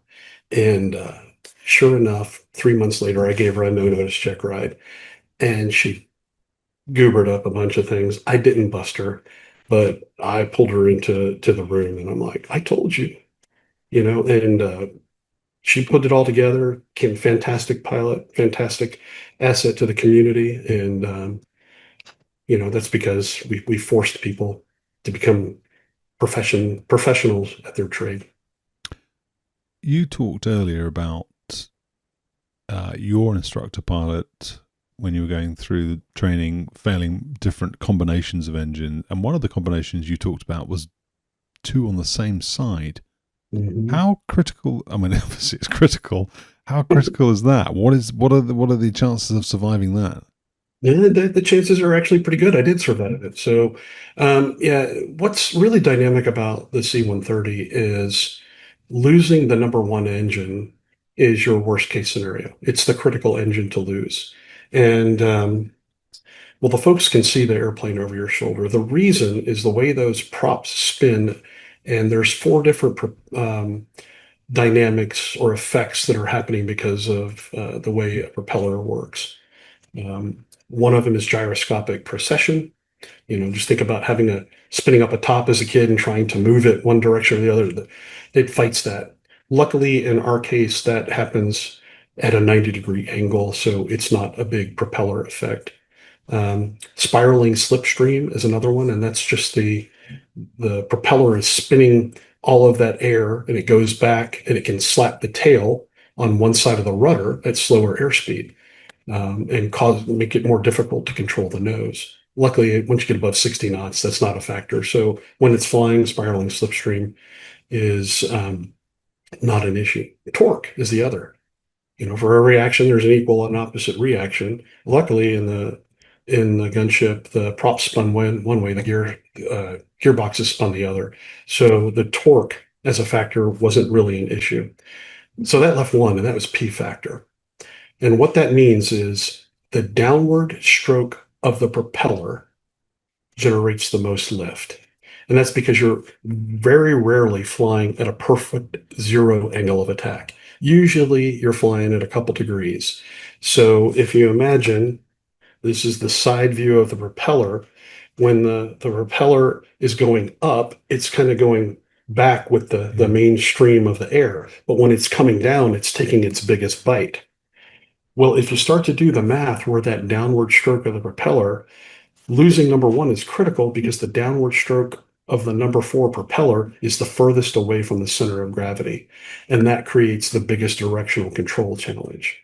So we had VMCAs, vertical min control airspeeds that you had to stay above. As long as you did that, then you would still have good control of the airplane. You would always raise the dead engine. That bank away would also help your VMCs. And then when you were two engines, speed was life. You just had to keep all the energy you could. You kept those other two engines firewalled, and you managed your pattern. You were going to be flying no flap. So that meant you're going to be flying a much faster touchdown. No flap approaches were challenging, but we did them all the time to make sure everybody had that sight picture. And I found that most of the time, if I was doing an engine out landing or even the losing two engines, that landing was one of the best I ever had because I had so much energy and I just greased it down. Now, I was looking at the end of the runway coming up pretty quick. I'm like, okay, am I going to be able to stop in time? I'm probably going to have hot brakes. But in that regard, the airplane, as long as you train to it, it wasn't a giant deal to lose one engine. Two engines was a challenge. So I think it was, if I go back, when I went through instructor school, I had to go to Little Rock, and Little Rock they were the only IPs that could do actual two-engine training. I don't think operational unit IPs could do actual two-engine training. Within AFSOC, if you were an instructor pilot, you could do actual two-engine training. Right. Now, we had to be below a certain weight. I think it was 125,000 pounds. But you could do that. And I did it with, I would always show a brand new guy what it looks like, a co-pilot, so that he or she could back up the aircraft commander to have some of the sight picture and understand that that aircraft commander is just saturated trying to keep everybody alive right now. And then every aircraft commander, they had to do it. That was part of their check ride. And then every instructor pilot, they had to be able to instruct it to a certain proficiency level. So based on my flying with his name, call sign was Grumpy, um, the workout that he gave me made me, determined to be able to do it as best I could. So he pulled two on one side. Sometimes it was just the throttle combination because if you lost an engine, you take the dead throttle and you would typically push it full forward. Well, if you're doing two engine training, you've got everything full forward. And when it comes time to pull them back, well, now you're trying to use your fingers Yeah. to pull the two running engines and leave the other two forward while you're flying, while you're looking outside, you're cheating back in to make sure you got the right ones. And that's what he wanted. He wanted me to struggle a little bit to make sure that I had the muscle memory to be able to do it. Through the process then of this training, through the process of, you talked about that additional hydraulic system, and your decision is to keep the valve open, so you and being able to reach the switch if something happened, and the genesis for that being control loss or an aircraft loss in Vietnam. I wonder whether or not you think about your vulnerability as a crew, as an individual, whether or not you think about the fact that you don't have an ejection seat, you don't have an easy way of leaving the airplane if everything goes wrong. When I talk to people like you who have been professional aviators and in the military where, it's absolutely a dangerous business, they tend to say to me they just don't think about it too much. It's, they put it in a box and put it away somewhere. In your case, it sounds like you've had to think about some of those possibilities and how you're going to respond to them. I just wondered, and again, we'll talk about combat when we get to the next episode, but I just wondered whether or not you are thinking at this point in your time about those possibilities, those eventualities, and about the mission that you have. Yeah, in peacetime, you just put it all away. I remember having a conversation with my mom one time. She's like, "Wait a minute, you purposely strap yourself into 155,000 pounds of metal full of fuel and ammunition, then hurl yourself into the air, and you don't think about it?" I'm like, well, when you put it like that, in peacetime, I really didn't at all. It's just like, yeah, and I always thought revert back to my training, and my training would get me through. Honestly, the only time, as you mentioned, combat, but going to Afghanistan on the way out, we flew over downtown New York and looked down and saw what was going on. I'm like, will I ever see this country again? It was just for a fleeting moment, but we all knew how serious it was and what we were about to go do, and it was a great unknown. And then a couple times in combat, one fighting a very nasty missile when time slowed down. Yeah, that I thought, well, this is it. If I don't beat him here in the next 2 seconds, this is it. But then as soon as it's over, you go right back to, okay, back to the mission. You'll tell us about that in the next episode. For the moment, you did say that you had a double engine failure then on the same side. Was that again, it sounds like a silly question, but was that an event? Did that focus your mind? Did you think about that afterwards?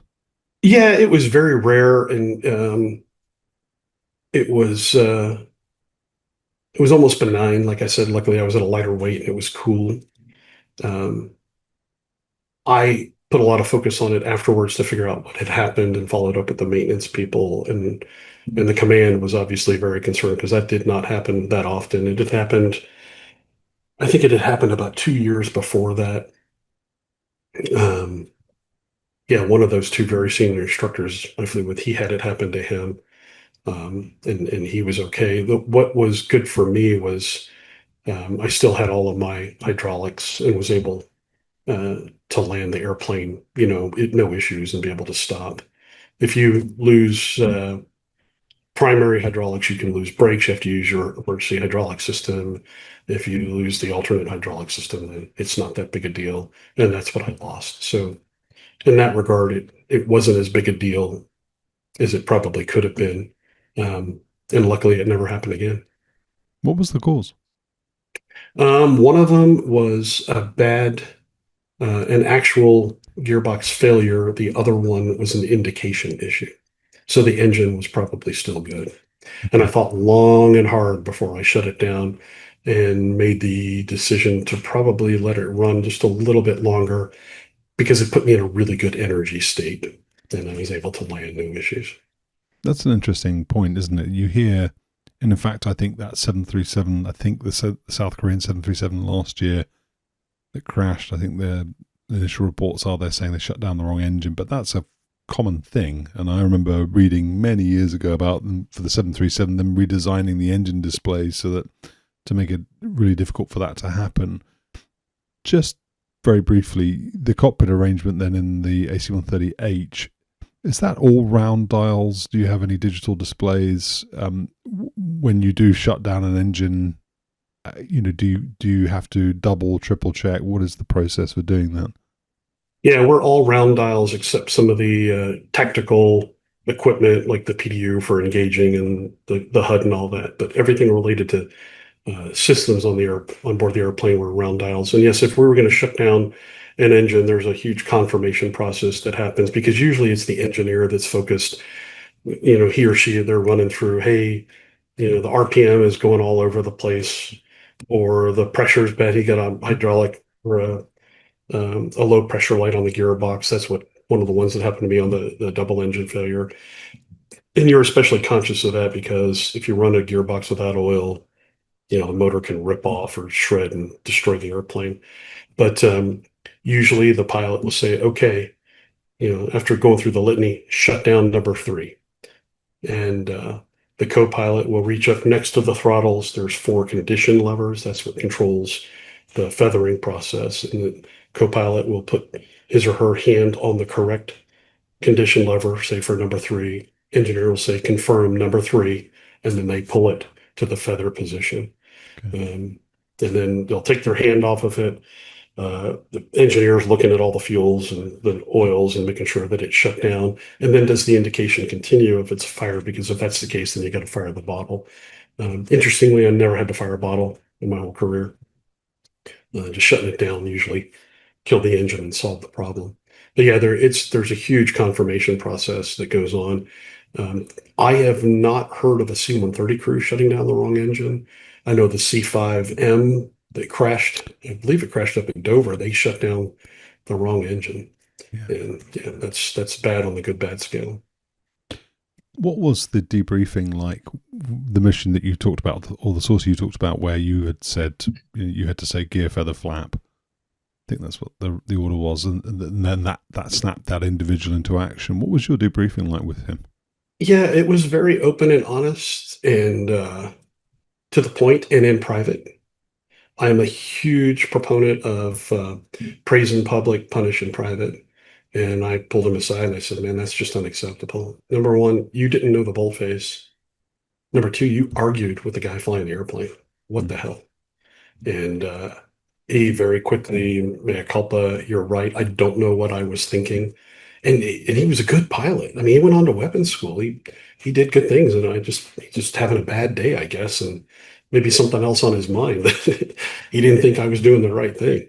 So, do you debrief as a crew then, all 13 or however many of you there are? We do, and that'll be a great segue when we get to talking about the weapons school. So we would typically have before weapons school a very quick crew debrief. We didn't always, we talked motherhood issues, but it wasn't in depth like you would do on a weapons school debrief where it's very meticulous, and motherhood is just, okay, 3 minutes. Anybody got anything? Now let's get to the real lessons. But a lot of times we would spend more time talking about that. And then it was very scattered talking about individual things that happened on a tech portion of the mission. Those gunship training missions are broken down into a couple of phases. We would take off, like I said, we'd do the central alignment, and then we would either go to the range for a live fire, or we would go do what we called a dry fire. And a dry fire, we would just pick some random town up in Alabama. We had all these pre-planned scenarios in the squadron. You pull out the folder, and it's like, oh, okay, the terrorists are going to take the Anatoch Church south of Montgomery. Well, let's go defend Montgomery. And you'd go through all of that. A live fire, there was debriefing that happened on that. And the thing about the gunship was almost every single mission was a live fire mission. Practicing aerial gunnery was a big thing. And then if we went to the tanker, you might talk a little bit with the nav about did they hit the timing right or something like that. And at the end of the night, we would always try and save gas for a little bit of what we called pilot pro. The rest of the crew would call it hostage pro. But it was to go out and do some instrument approaches, and they didn't want to do it. But when the weather was bad and we were on 3 engines that had to make an emergency landing, they sure wanted me to be on my game. So yeah, so enjoy the Hostage Pro. So yeah, but post weapon school briefings completely changed and became far more professional. They got longer, which a lot of people didn't like. Too bad, so sad. We're trying to be the best we can. So Buck, it's been great to have you back on. That's, as I said, a fantastic primer. I'm really looking forward to part 2, and I hope that everybody at home has enjoyed it. And I'm looking forward to bringing you back and completing the story. really enjoyed it, Steve. I'm looking forward to the next one too.